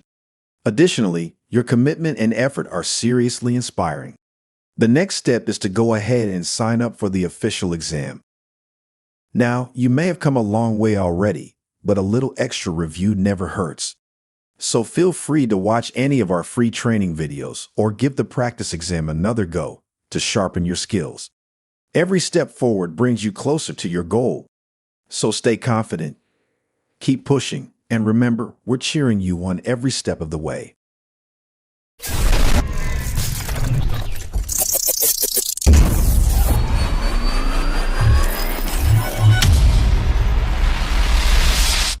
Thank you for watching. Subscribe for more great content.